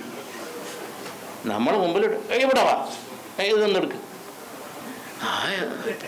ഇവരുടെയൊക്കെ ചില അടുത്ത് എല്ലാ വലിയ മാന്യന്മാരും മുതിർന്നവരുടെയൊക്കെ മുമ്പിൽ ഈ നവവധൂ വരന്മാരുടെയൊക്കെ ചില സല്ലാപങ്ങളും ചില ഗോഷ്ഠികളും ചില ചേഷ്ടകളും വല്ലാത്തൊരു കാലമാണ്. അതൊന്നൊരു വിവാഹത്തിൻ്റെ തന്നെ കാൽപ്പനിക സൗന്ദര്യത്തിന് നിരക്കുന്നതല്ല എന്നാണ് എനിക്ക് പറയാനുള്ളത്. അപ്പോൾ കുട്ടികളെ കെട്ടിച്ചയക്കുമ്പോൾ സങ്കടം ഉണ്ടാവും ഒരച്ഛൻ. ഈ ഉത്തരേന്ത്യയിലെ പല ഹിന്ദിയിലെ സിനിമാ പാട്ടും ഞാൻ ഈ സദസ്സുമായിട്ട് പങ്കുവെക്കാൻ ആഗ്രഹിക്കാൻ അറിയുന്നവരുണ്ടായിരിക്കും. അതിങ്ങനെ കുട്ടികളെ കെട്ടിച്ചയക്കുമ്പോൾ പെൺകുട്ടികളുടെ പിതാക്കൾ പാടുന്ന ശോകഗാനങ്ങളാണ്. മുഹമ്മദ് റഫി സാഹിബിൻ്റെ പ്രസിദ്ധമായ പല ചലച്ചിത്ര ഗാനങ്ങളുണ്ട് ഹിന്ദിയിൽ, മറ്റുള്ളവരുടേതുണ്ട്. കുട്ടികളെ കെട്ടിച്ചയക്കുമ്പോഴുള്ള പാട്ടാണ്. റഫി സാഹിബ് തൻ്റെ മകളെ കെട്ടിച്ചയക്കുന്ന കല്യാണത്തിൻ്റെ ദിവസം സുഹൃത്തുക്കളെല്ലാവരും കൂടി നിർബന്ധിച്ചിട്ട് അങ്ങനെ ഒരു പാട്ട് പാടിയതുണ്ട്. അപ്പോൾ അദ്ദേഹം കരഞ്ഞു എന്നാണ്. മോൾ ഇറങ്ങിപ്പോകുമ്പോൾ അവിടെയൊക്കെ നിറഞ്ഞു നിൽക്കുന്നത് അച്ഛനാണ്. കൂടെ ജീവിക്കാനുള്ള പാഠമാണ് ഈ പുസ്തകം. കുടുംബം, അയൽപക്കക്കാർ, ഗ്രാമത്തിലെ ജനങ്ങൾ, ദേശവാസികൾ ഒന്നടങ്കം. അപ്പോൾ പൂന്താനത്തിൻ്റെ ഒരു കവിത ഓർത്തു പോകും. കൂടിയല്ല പിറക്കുന്ന നേരത്തും കൂടിയല്ല മരിക്കുന്ന നേരത്തും മധ്യ ഇങ്ങനെ കാണുന്ന നേരത്ത് മത്സരിക്കുന്നതെന്തിനു നാം വൃഥാ. പച്ച മലയാളത്തിൽ 100-300 കൊല്ലം മുമ്പ് പൂന്താനം ചോദിച്ചതാണ്. അതാണ് ഈ പുസ്തകം ചോദിക്കുന്ന ചോദ്യം. ഒന്നിച്ചല്ലല്ലോ എല്ലാവരും ഈ ഭൂമിയിൽ വന്നിരിക്കണത്, ഒന്നിച്ചല്ല പോയി മരിക്കണതും. പിന്നെ എന്തിനാണ് ഈ വേണ്ടാത്ത മത്സരങ്ങൾ എന്നാണ് പറയണത്. പിന്നെ അച്ഛൻ്റെ കൃഷ്ണഭക്തി, അതുപോലെ ആത്മീയത, മതേതരത്വം, ഇതെല്ലാം ഈ പുസ്തകത്തിൽ നിന്ന് നമുക്ക് വായിച്ചെടുക്കാൻ സാധിക്കും. അച്ഛൻ ഞാൻ നേരത്തെ സൂചിപ്പിച്ച പോലെ ഭഗവാൻ കൃഷ്ണനിൽ രമിച്ചുകൊണ്ടുള്ള അദ്ദേഹത്തിൻ്റെ ജീവിത സങ്കല്പങ്ങൾ, അതുപോലെ തന്നെ രാമായണം അത് വിവരിച്ചുകൊണ്ട് ഈ രാമായണ വിവരണം ഞങ്ങളുടെ കുടുംബജീവിതത്തിൽ അനൽപമായ സ്വാധീനം ചെലുത്തി എന്ന് പറയുന്നുണ്ട്. അതാണ് ആത്മീയത, അതാണ് മതം, അതാണ് ധർമ്മം. കുടുംബം, രാജ്യം, സമൂഹം അതൊക്കെ നന്നായിട്ട് ചിട്ടയോടുകൂടി ധാർമ്മികമായിട്ട് മുന്നോട്ട് പോകുക എന്നുള്ളതാണ്. ഗ്രന്ഥകാരൻ ഉദ്ധരിക്കുന്ന ചില ഗീതാവചനങ്ങളുണ്ട്, ഉപനിഷത്ത് സൂക്തങ്ങളുണ്ട്. അസതോമാ സദ്ഗമയ, തമസോമാ ജ്യോതിർഗമയ, മൃത്യോമാ അമൃതംഗമയ, ഇതൊക്കെ ഇതിൽ കടന്നു വരുന്നതാണ്. അങ്ങനെ ഈ പുസ്തകത്തിലൊരു ധാർമ്മികമായ ഒരു എത്തിക്കൽ കണ്ടന്റ്, ഒരു താത്വികമായിട്ടുള്ള ഉള്ളടക്കം നമുക്ക് മനസ്സിലാക്കാൻ സാധിക്കും. പിന്നെ സ്നേഹമാണ് ഈ പുസ്തകത്തിൻ്റെ സന്ദേശം. അച്ഛൻ, അമ്മ, പിന്നെ ഇവിടെ പുസ്തക പരിചയത്തിൽ കേട്ടു മദ്യം. ഗാന്ധിജിയെക്കുറിച്ച് വളരെ ആവേശഭരിതനായിട്ടാണ് ഈ പുസ്തകത്തിൽ ബഹുമാനപ്പെട്ട ഗ്രന്ഥകാരൻ പരാമർശിക്കുന്നത്. മദ്യം എങ്ങനെ മനുഷ്യനെ നശിപ്പിക്കുന്നു. അതിപ്പോൾ കുറച്ചൊക്കെ ഒന്ന് സമ്പന്നനാവുക, ഇതൊക്കെ ആയിരിക്കണം ഒരു പക്ഷേ എന്നെ വളരെയായി പുസ്തകത്തോട് മാത്രമല്ല ഹരിയേട്ടനോട് എന്നെ ഇങ്ങനെ അടുപ്പിച്ചു കൊണ്ടുപോയ, വളരെ വളരെ ചേർത്ത് നിർത്തിയ, ഹൃദയത്തോട് ചേർത്ത് നിർത്തിയ കാര്യങ്ങൾ ഇതൊക്കെ ഉണ്ട്. മദ്യം നശിപ്പിച്ച ഒരു സഹോദരൻ്റെ ജീവിതവും ഇതിൽ പരാമർശിക്കുന്നുണ്ട്. സേതു എന്നാണ് അദ്ദേഹത്തിൻ്റെ പേര്. അതൊക്കെ പുതിയ തലമുറക്ക് വലിയ പാഠങ്ങളായിട്ട് ഭവിക്കും.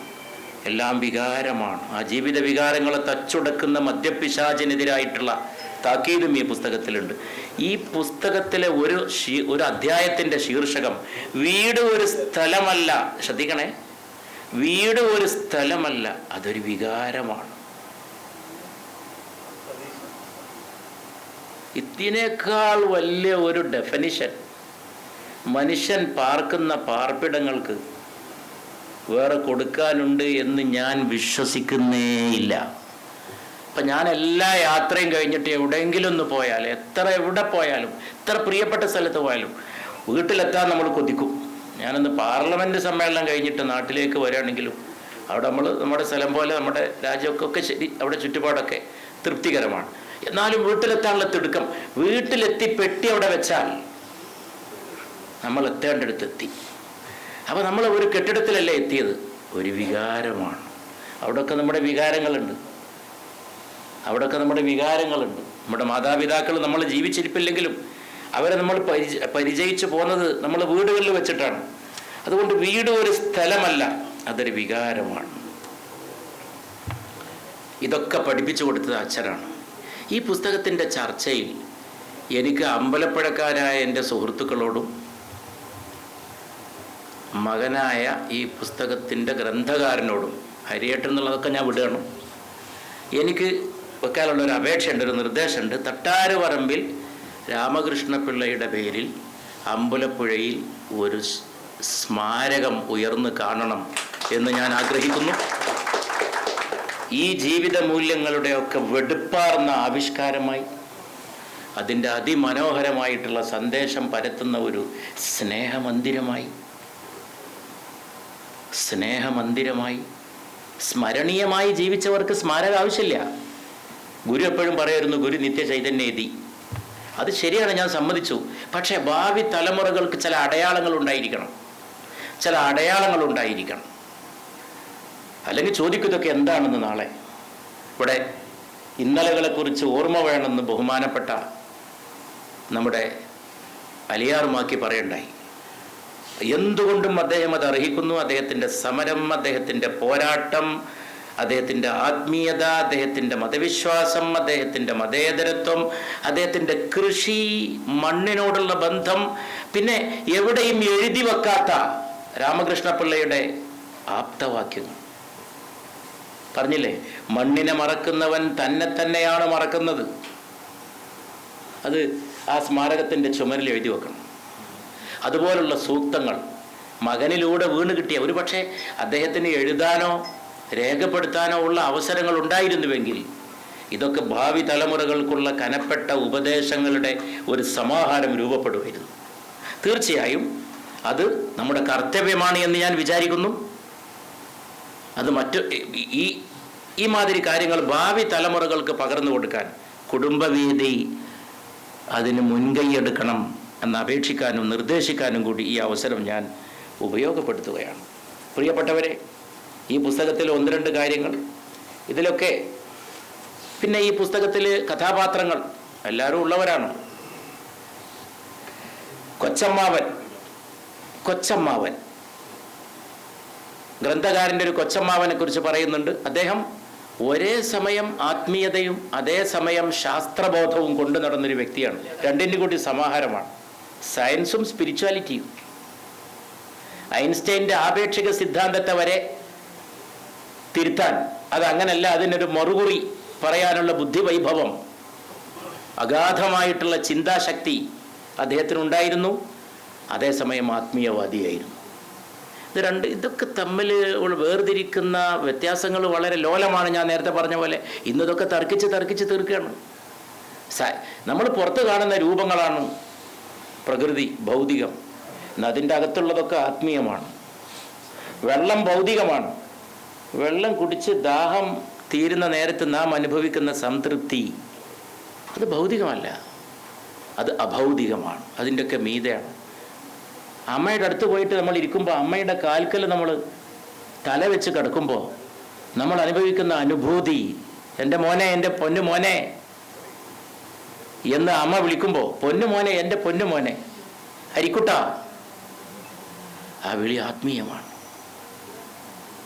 ഹരിയേട്ടനെ അമ്മ വിളിച്ചിരുന്നത് ഹരിക്കുട്ട. നമ്മളൊക്കെ ഇതൊക്കെ എൻ്റെ അമ്മ വിളിച്ചിരുന്നൊരു പേരുണ്ട്, ഞാനിപ്പോൾ ഇവിടെ പറയുന്നില്ല. അതെൻ്റെ ഈ പേരേ അല്ല, അബ്ദുസമദും സമദാനിയൊന്നുമില്ല. ആ പേരെ വിളിക്കുക. പിന്നെ ഗ്രാമവാസികളൊക്കെ ആ പേരാ എന്നെ വിളിക്കുക. ഇപ്പോഴും അവരതാ വിളിക്കുക. എൻ്റെ നാട്ടുകാർ, എൻ്റെ പരിസരത്തുള്ളവർ, എൻ്റെ അടുപ്പക്കാരൊക്കെ ആ പേരാണ് വിളിക്കുക. അത് ഉമ്മ വിളിച്ചതാണ്. അത് ആ വിളിയിലടങ്ങി, അത് സ്പിരിച്വലാണ്. അതിനൊന്നും ഭൗതികമായ അളവുകോലുകളെ കൊണ്ട് അളന്നു കളയാൻ സാധിക്കില്ല. ഈ കൊച്ചമ്മാവൻ നെഹ്റുവിനെ കാണാൻ ആഗ്രഹിച്ചിട്ട് പോയി. അന്ന് നെഹ്റു വലിയ ഹീറോ ആണ്, ഒരു പ്രധാനമന്ത്രി മാത്രമല്ല. ഇപ്പം നെഹ്റുവിനെ കാണാൻ പോയ ഈ ഇന്ത്യയുടെ മതേതര രാഷ്ട്രീയത്തോടുള്ള പ്രതിബദ്ധത, അതൊക്കെ ഈ പുസ്തകത്തിലുണ്ട്. ഈ പുസ്തകം ഒരു രാഷ്ട്രീയ നേതാവ് എഴുതിയതല്ല, ഒരു രാഷ്ട്രീയ പ്രവർത്തകൻ എഴുതിയതുമല്ല. പക്ഷേ ഈ പുസ്തകത്തിൽ രാഷ്ട്രീയമുണ്ട്. രാഷ്ട്രീയം എന്ന് പറയുമ്പോൾ നമ്മൾ ഉടനെ രാഷ്ട്രീയ പാർട്ടി എന്ന് വിചാരിക്കാതിരുന്നാൽ ഇതിന് മാത്രമല്ല, എല്ലാറ്റിനും നല്ലതാണ്. പൊളിറ്റിക്സ് വേറെയാണ്, പൊളിറ്റിക്കൽ പാർട്ടി വേറെയാണ്. മനുഷ്യന്മാരുടെ ഒരു വിചാരം രാഷ്ട്രീയം എന്ന് പറഞ്ഞാൽ രാഷ്ട്രീയ പാർട്ടിയിൽ മെമ്പർഷിപ്പ് എടുക്കലെന്നാണ്. ഞാൻ MT നിര്യാണം പ്രാപിച്ചപ്പോൾ അവിടെ വീട്ടിൽ പോയപ്പോൾ ചാനലുകളൊക്കെ നിറഞ്ഞു നിന്ന സമയത്ത് അനുശോചനം പറഞ്ഞപ്പോൾ ഞാൻ പറഞ്ഞു, MTക്ക് വ്യക്തമായ രാഷ്ട്രീയമുണ്ടായിരുന്നു. ആ പുസ്തകങ്ങളിലൊക്കെ രാഷ്ട്രീയമുണ്ട്. MT പ്രകടമായ പ്രത്യക്ഷ രാഷ്ട്രീയത്തിൽ വിശ്വസിച്ചിട്ടില്ല, ഒരു പാർട്ടിയിലും ഉണ്ടായിട്ടില്ല, അതിനോടൊന്നും ഇത്ര താല്പര്യം പ്രകടിപ്പിച്ചിട്ടില്ല. പക്ഷേ MT പുഴയെക്കുറിച്ച് പറഞ്ഞു, MT നാടിനെക്കുറിച്ച് പറഞ്ഞു, MT മാതൃഭാഷക്ക് നേരിടുന്ന അവഗണനയെക്കുറിച്ച് പറഞ്ഞു, MT മനുഷ്യൻ്റെ പ്രശ്നങ്ങളെക്കുറിച്ച് പറഞ്ഞു. വേറെന്താ രാഷ്ട്രീയം? അങ്ങനെ ചിന്തിക്കുമ്പോൾ ഈ പുസ്തകത്തിൽ രാഷ്ട്രീയമുണ്ട്. ഞാൻ ഇന്ന് രാവിലെ പറഞ്ഞ പോലെ കൃഷിയുണ്ട്, കുട്ടനാടുണ്ട്, കള പറിക്കുന്നതുണ്ട്, കൃഷിക്ക് വരുന്ന നാശമുണ്ട്, ചില സമയത്ത് അസമയത്ത് പെയ്യുന്ന മഴ കർഷകർക്ക് സമ്മാനിക്കുന്ന കണ്ണീരുണ്ട്, കഷ്ടപ്പാടുകളുണ്ട്. അതിലൂടെയൊക്കെ കടന്നു പോകുന്ന അച്ഛൻ്റെ ധർമ്മസങ്കടങ്ങളുണ്ട്. രാമകൃഷ്ണപിള്ളയുടെ ധർമ്മസങ്കടങ്ങളുണ്ട്. രാവിലെ വീട്ടിൽ നിന്ന് കൃഷിസ്ഥലത്തേക്ക് പുറപ്പെടുമ്പോൾ കുടയെടുത്ത് പോകുമ്പോൾ ഈ മണ്ണാണല്ലോ ഇപ്പോൾ ഈ തകഴിയൊക്കെ ഉണ്ടാക്കിയത്. ഈ തകഴിയുടെയൊക്കെ രചനയുടെ ശക്തി ഈ മണ്ണാണ്, കുട്ടനാടൻ മണ്ണാണ്, അതിൽ യാതൊരു സംശയമില്ല. അപ്പോൾ അതിലൂടെയൊക്കെ രൂപപ്പെട്ടു വന്ന, പക്ഷെ വളരെ സങ്കടം തോന്നും ഈ കൊച്ചമ്മാവൻ അദ്ദേഹത്തിൻ്റെ ആദർശങ്ങളോടുള്ള താല്പര്യത്തിൻ്റെ പേരിൽ നെഹ്റുവിനെ കാണാൻ പോയി, പക്ഷേ കാണാൻ കഴിഞ്ഞില്ല. അപ്പോൾ അതുകൊണ്ട് നാട്ടിലെത്തിയിട്ട് അദ്ദേഹം ഒരു കത്തയച്ചു നെഹ്റുവിന്, ഇനി നിങ്ങൾ കേരളത്തിലേക്ക് വന്നാൽ കണ്ടോളാം. നിങ്ങളൊക്കെ ചിരിച്ചല്ല മതി. ഈ സാധു മനുഷ്യൻ നിഷ്കളങ്കായിട്ട് പറഞ്ഞതാണ്. ഇന്ന് കാണാൻ കഴിഞ്ഞില്ല കേട്ടോ അവിടുന്ന്. ഇനി നിങ്ങൾ കേരളത്തിലേക്ക് വന്നാൽ കണ്ടോളാം. എങ്ങനെ അന്ന് തന്നെ അകത്ത് പോണതിന്റെ വക്കത്തെത്തിയതാണ് ഈ പുസ്തകത്തിൽ പറയുന്നത്. ഇപ്പോഴത്തെ അല്ല, പിന്നെ എപ്പോൾ നെഹ്റു എന്നല്ല ഏത് ദേശീയ നേതാവ് വന്നാലും പോലീസ് സ്റ്റേഷനിൽ കൊണ്ടുപോകും, പോലീസുകാർ വരും, പിടിച്ചുകൊണ്ടുപോകും, നാട് വിട്ടു പോകാൻ പാടില്ല. ഇടയ്ക്ക് പോലീസ് സ്റ്റേഷനിൽ പോയി റിപ്പോർട്ട് ചെയ്യണം. വലിയ ഇന്നത്തെ ഭാഷയിൽ പറഞ്ഞ വലിയൊരു തീവ്രവാദി പോലെ, ഒരു സാധു മനുഷ്യൻ ഒരു ഉറുമ്പിനെയും നോവിക്കത്ത. എങ്ങനെ അന്ന്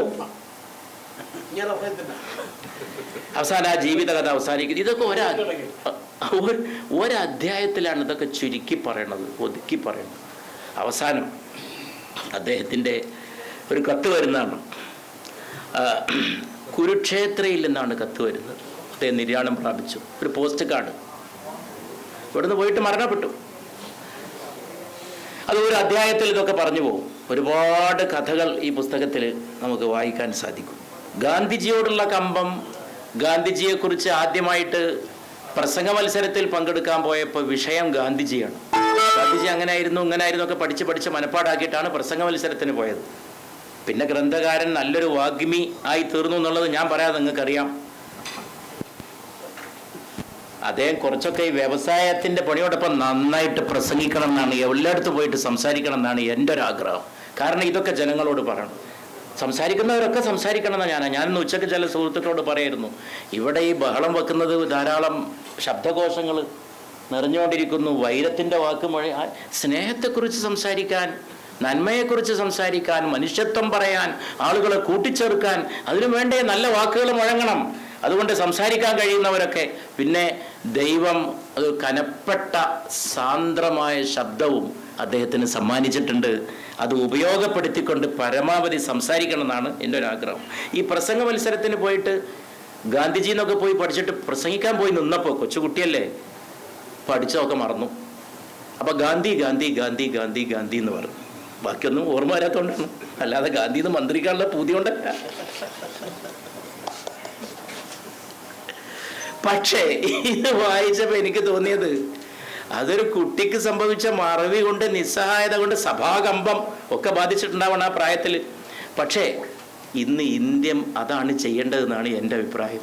ഗാന്ധി ഗാന്ധി ഗാന്ധി എന്ന് ഇന്ത്യൻ ജനത മന്ത്രിച്ചുകൊണ്ടേയിരിക്കുന്ന കാലത്തോളം ഇന്ത്യ തോൽക്കില്ല. ഇന്ത്യയുടെ ആത്മാവാണ് മോഹൻദാസ് കരംചന്ദ് ഗാന്ധി. അപ്പോൾ ഗാന്ധിജിയെക്കുറിച്ച് വായിച്ച് പിന്നെ ഗ്രന്ഥകാരത്ന ഹരിശ്ചന്ദ്രനിലാണ്. ഗാന്ധിജിക്ക് ഇഷ്ടപ്പെട്ട ചരിത്ര പുരുഷനായിരുന്നു ഹരിശ്ചന്ദ്ര രാജാവ്, ഹരിശ്ചന്ദ്രൻ്റെ സത്യസന്ധത.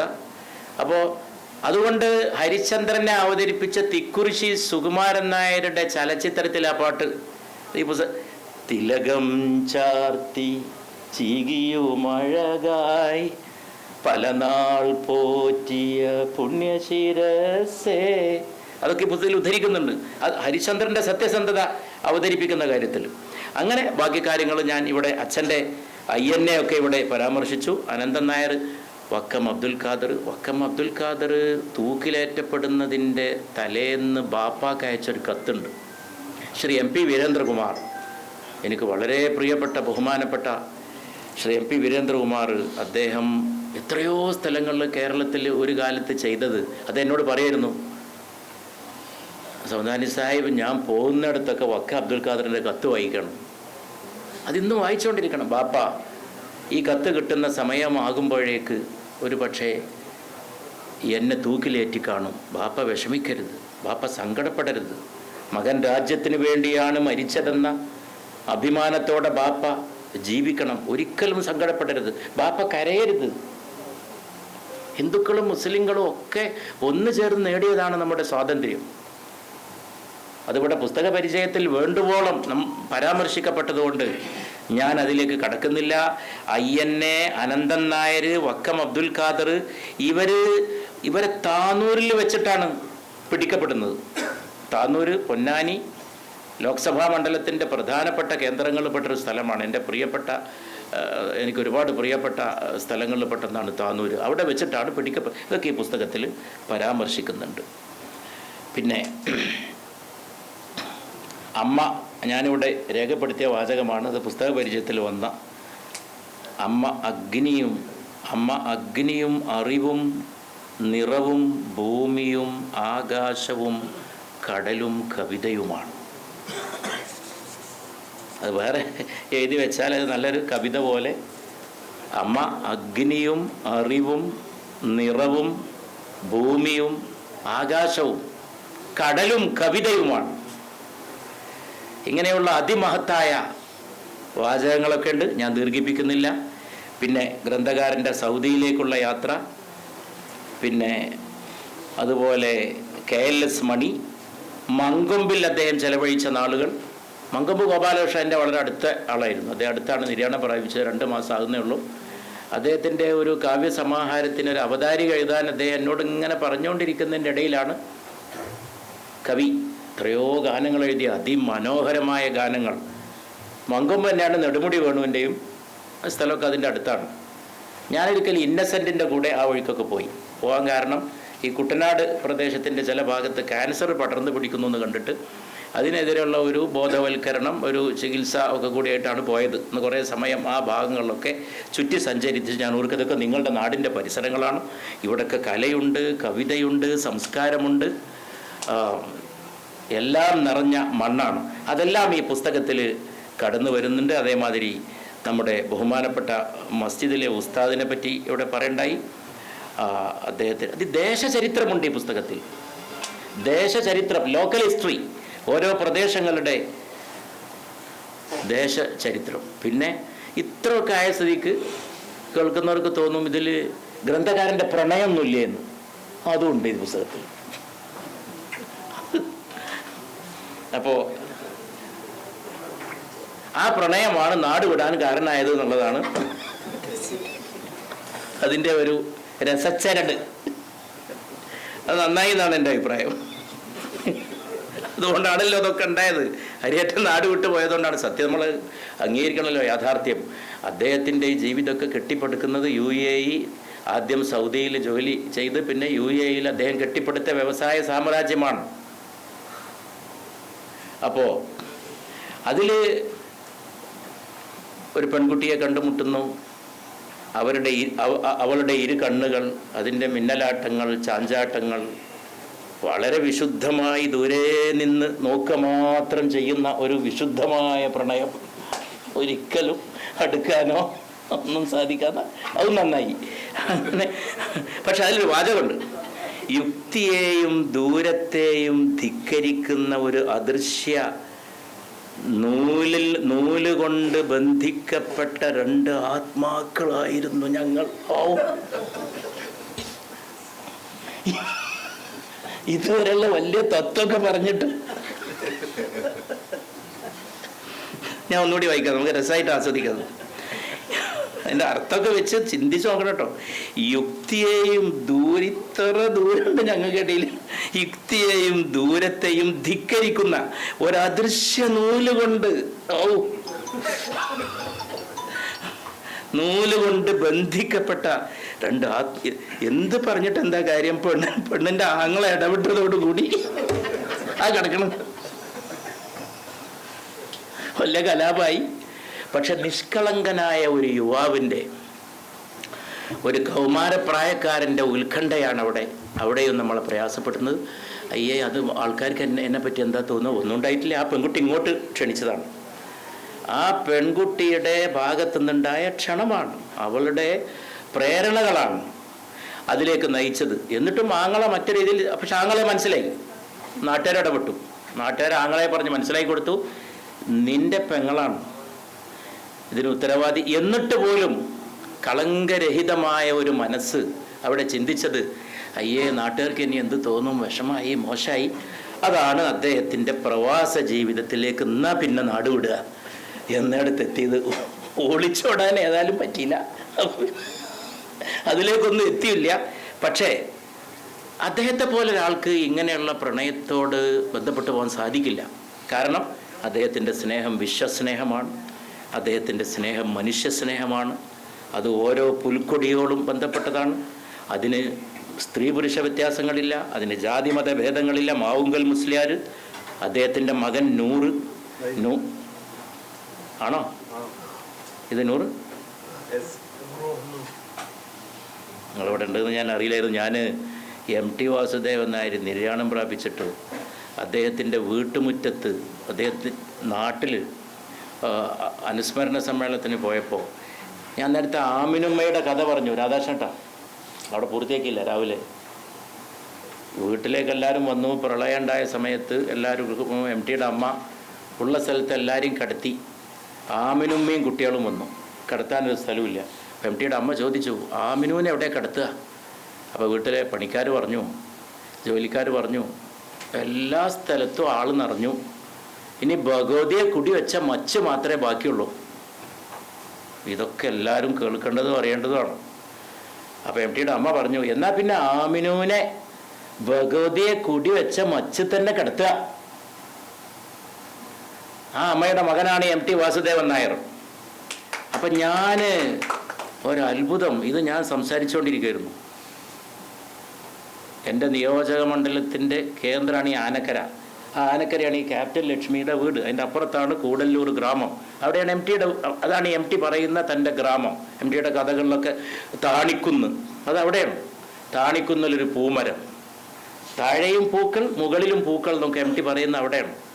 അപ്പോൾ ഞാനങ്ങനെ സംസാരിച്ചുകൊണ്ടിരിക്കണം. അപ്പോൾ സദസ്സിൽ ഇങ്ങനെ ഒരു ശബ്ദം കേൾക്കാൻ തുടങ്ങി. അപ്പോൾ ഞാൻ സംസാരം നിർത്തിയിട്ട് വെച്ച്, എന്താ എല്ലാവരും സംസാരിക്കുന്നത്? ആമിനുമ്മയുടെ മകൻ ഈ സദസ്സിലുണ്ട് എന്ന പോലെ മാവുങ്കൽ മുസ്ലിയാരുടെ മകൻ നൂർ അവരായിരിക്കണത്. നിങ്ങളെ ഞാൻ ആദരത്തോടെ അഭിവാദ്യം ചെയ്യുന്നു. ഈ പുസ്തകം ഉയർത്തി കാണിക്കുന്ന മനുഷ്യസ്നേഹത്തിൻ്റെ, സമുദായ മൈത്രിയുടെ ഈടുറ്റ പ്രതീകമാണ് മാവുങ്കൽ മുസ്ലിയാർ, മകൻ നൂറ്. ഇതല്ല, നൂറിൻ്റെ ഉമ്മ വീട്ടിൽ നിന്ന് ഭക്ഷണം കഴിച്ചിട്ട് പോണ ഹരിയും മകനും കൂടെ 2 തളിക കരുതി വെക്കും. ഒന്ന് നൂറിനുള്ളതാണ്, ഉമ്മ വിളമ്പി വെക്കുന്ന തളിക. മറ്റൊന്ന് നൂറിൻ്റെ സുഹൃത്ത് ഹരിയേട്ടനുള്ളതാണ്. ഇങ്ങനെയാണ് നമ്മുടെ നാട് രൂപം പ്രാപിച്ച് വന്നത് എന്നുള്ളത് ആളുകൾക്ക് കൂടുതൽ എന്താ ഇന്നൊക്കെ സോഷ്യൽ മീഡിയയിലൊക്കെ പച്ചക്ക് വർഗീയത എന്തൊക്കെയാണ് നടക്കുന്നത്. ഞാൻ ഈ കേരളത്തെക്കുറിച്ച് വളരെ നമുക്ക് പ്രയാസം തോന്നിപ്പോൾ. ഒരു കാലത്തും കേൾക്കാത്ത അങ്ങോട്ടും ഇങ്ങോട്ടുമൊക്കെ ഒരു വാക്ക് പറയുന്ന ഭാഷ എന്താണ്, എങ്ങനെ ജീവിച്ച നാടാണ്. 2 പ്രളയങ്ങൾ വന്നപ്പോഴും നമ്മളെങ്ങനെയാണ് നേരിട്ടത്? അതിനൊക്കെ നേരിടാനുള്ള വർഗീയ വിഷത്തെ, ഭേദചിന്തകളെ നേരിടാനുള്ള ഔഷധം ഈ പുസ്തകം പ്രദാനം ചെയ്യുന്നുണ്ട്. ഗൾഫ് കുടിയേറ്റം, അതിലേക്ക് നയിച്ച അബ്ദുൽ ലത്തീഫ്, RSPയുടെ നേതാവായ അബ്ദുൽ ലത്തീഫ് സാഹിബിനെ കുറിച്ച് ഇവിടെ നേരത്തെ തന്നെ പുസ്തക പരിചയത്തിൽ പരാമർശിച്ചു കഴിഞ്ഞിട്ടുണ്ട്.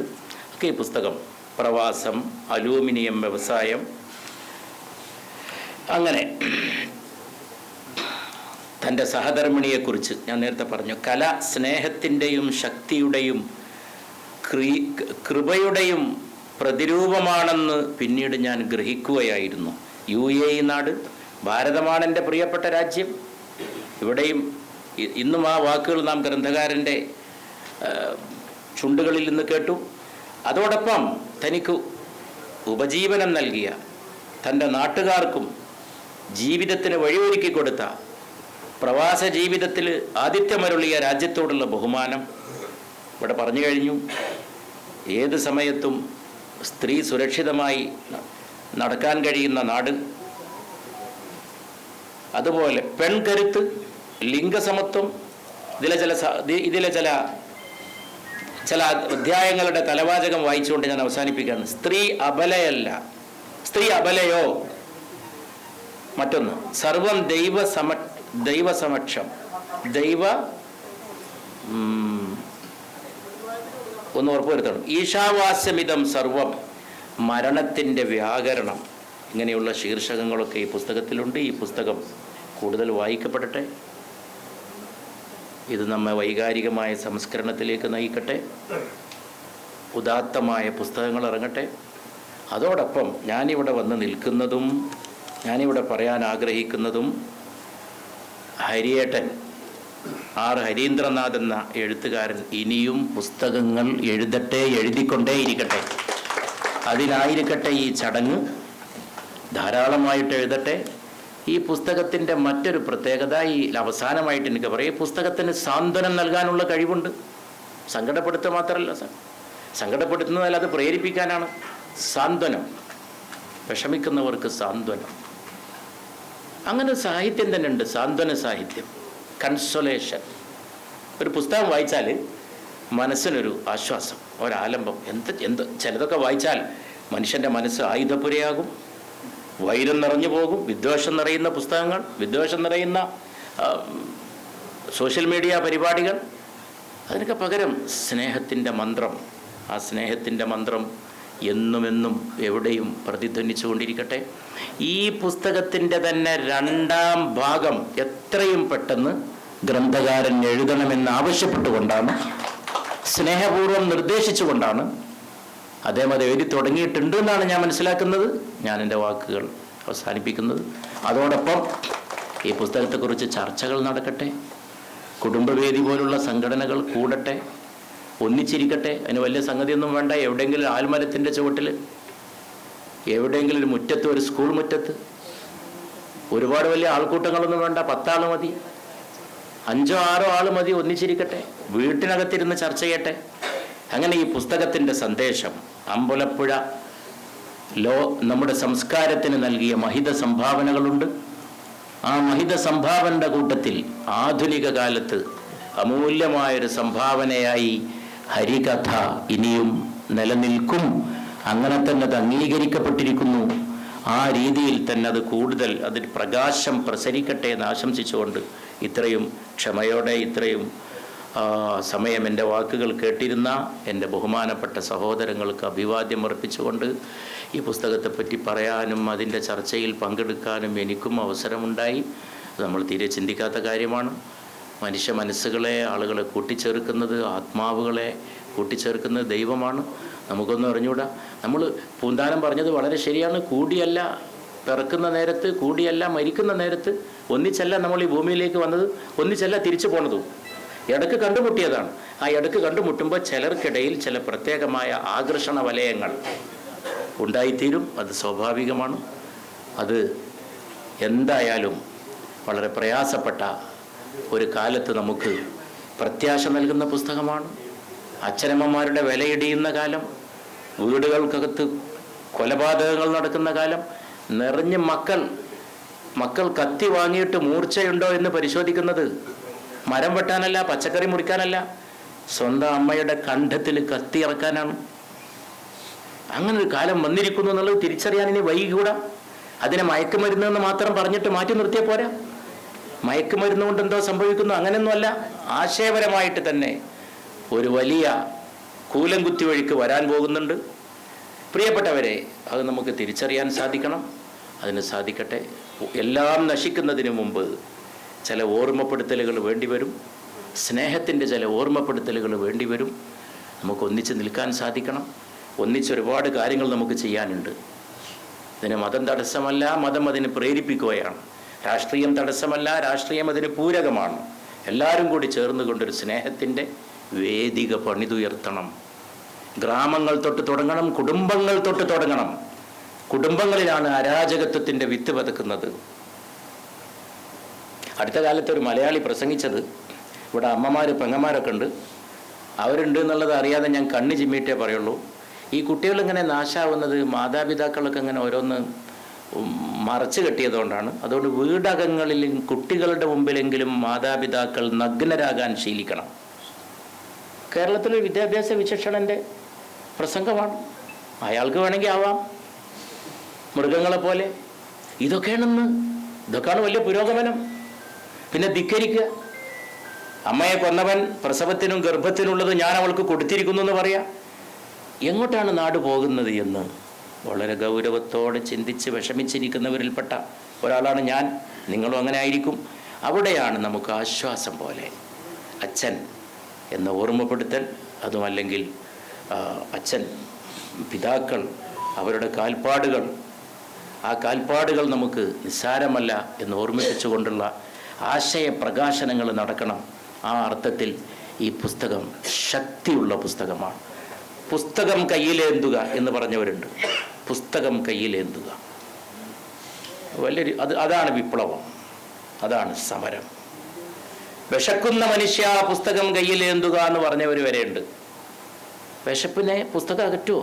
വിശപ്പിനെ മാത്രമല്ല അകറ്റുക, വയറിൻ്റെ വിശപ്പ് മാത്രമല്ല അകറ്റുക, ആത്മാവിൻ്റെ വിശപ്പും അകറ്റും, മനുഷ്യനെ മനുഷ്യനാക്കും. പിന്നെ ഈ പുസ്തകം വായിക്കുമ്പോഴുള്ളൊരു അവസ്ഥ, നമ്മൾ ഒറ്റയ്ക്കിരിക്കണം, ആരും കൂട്ടില്ല. അപ്പം നമ്മളിങ്ങനെ ചിന്തിക്കും. ഒരു വാചകം വായിച്ച് നമ്മൾ ചിന്തിക്കും, ഒരു പേജ് വായിച്ച് നമ്മൾ ചിന്തിക്കും. നമ്മൾ പുതിയ ലോകങ്ങളിലേക്ക് പോകും, നമ്മെ അത് സംസ്കരിക്കും. ഒരിക്കൽ MT വാസുദേവൻ നായർ അദ്ദേഹത്തിൻ്റെ വീട്ടിൽ പോയപ്പോൾ എന്നെ അദ്ദേഹത്തിൻ്റെ വീട്ടിൻ്റെ മുകളിൽ കൊണ്ടുപോയി, തട്ടിൻ്റെ മുകളിൽ പുസ്തകങ്ങൾ വെച്ച ലൈബ്രറിയിൽ കൊണ്ടുപോയി. സാധാരണ MT അങ്ങനെ എല്ലാവരെയും അവിടെ കൊണ്ടുപോയി കയറ്റുന്നതല്ല. എന്നിട്ട് ഈ പുസ്തകങ്ങളൊക്കെ ഇരിക്കുന്ന MTയുടെ പുസ്തകമൊക്കെ ചൂണ്ടിയിട്ട് എന്നോട് പറഞ്ഞു, സമദാനിക്കറിയോ, ഈ വീടൊക്കെ ഞാൻ വെക്കുന്നത് എഴുതിയിട്ടാണ്. എൻ്റെ പുസ്തകങ്ങൾ വായിച്ച വായനക്കാരാണ്. എനിക്ക് കേട്ടപ്പോൾ എനിക്ക് രോമാഞ്ചം ഉണ്ടായി. മലയാളത്തിൻ്റെ എക്കാലത്തെയും ഏറ്റവും വലിയ എഴുത്തുകാരനാണ് പറയണത്. ഈ കേരളത്തെ രൂപീകരിച്ചതിൽ പുസ്തകങ്ങൾക്ക് വലിയ പങ്കുണ്ട്. MTയെ പോലുള്ള മഹാരഥന്മാരുടെ എഴുത്തുകൾക്ക് വലിയ പങ്കുണ്ട്. അവർ എഴുത്തുകൊണ്ട് നവോത്ഥാനമുണ്ടാക്കി. നമ്മളിന്ന് ഘടികാര സൂചിയെ പിറകോട്ട് തിരിക്കാൻ ശ്രമിക്കുന്നവരുടെ കാലമാണ്. ഒരുപാട് മുമ്പോട്ട് പോയത് പിറകോട്ടടി നടത്താൻ വേണ്ടി ശ്രമിക്കുകയാണ്. അതിനെ ചെറുത്ത് തോൽപ്പിക്കാൻ അക്ഷരശക്തിയെ കൊണ്ട് പോരാടണം. എല്ലാ കാലത്തെയും ഏറ്റവും ശക്തമായ ആയുധം അക്ഷരമാണ്. അതുതന്നെയാണ് ഗ്രന്ഥകാരൻ പുസ്തകത്തിലും ഉദ്ധരിക്കുന്ന അസതോമ സദ്ഗമയ തമസോമ ജ്യോതിർഗമയ മൃത്യോമ അമൃതംഗമയ. ഈ പുസ്തകം കൂടുതൽ രചനകൾക്കും കൂടുതൽ വെളിച്ചത്തിൻ്റെ ബിന്ദുക്കൾക്കും പ്രേരണയായി ഭവിക്കട്ടെ എന്ന് ആശംസിച്ചുകൊണ്ട് എൻ്റെ വാക്കുകൾ കേട്ട പ്രബുദ്ധ സദസ്സിന് നന്ദി പറഞ്ഞുകൊണ്ട്, ഇങ്ങനെ ഒരു സദസ്സ് നമ്മളോട് ഒരുമിച്ച് കൂടിയിട്ടുള്ള പുസ്തകത്തിൻ്റെ പേരിൽ മാത്രമാണ്. ഞാൻ അദ്ദേഹത്തെ, ഹരിയേട്ടനെ പ്രകോപിപ്പിക്കാനാണ് ഇവിടെ വന്നത്. അദ്ദേഹത്തെ പ്രകോപിപ്പിക്കാനാണ്. ഇത് എഴുതണം, എഴുതിക്കൊണ്ടേയിരിക്കണം. ഓരോ ദിവസവും എന്ത് തിരക്കാകട്ടെ. കാരണം പുസ്തകത്തിലൂടെ സംവദിക്കുന്നത് ഒരു എഴുത്തുകാരൻ എത്രയോ കാണപ്പെടാത്ത മനുഷ്യന്മാരോടാണ്, അദൃശ്യമായ നൂലുകൊണ്ട് ബന്ധിക്കപ്പെട്ട ഒരുപാട് ആത്മാവുകളോടാണ് എന്ന് മാത്രം പറഞ്ഞുകൊണ്ട് എൻ്റെ വാക്കുകൾ അവസാനിപ്പിക്കും.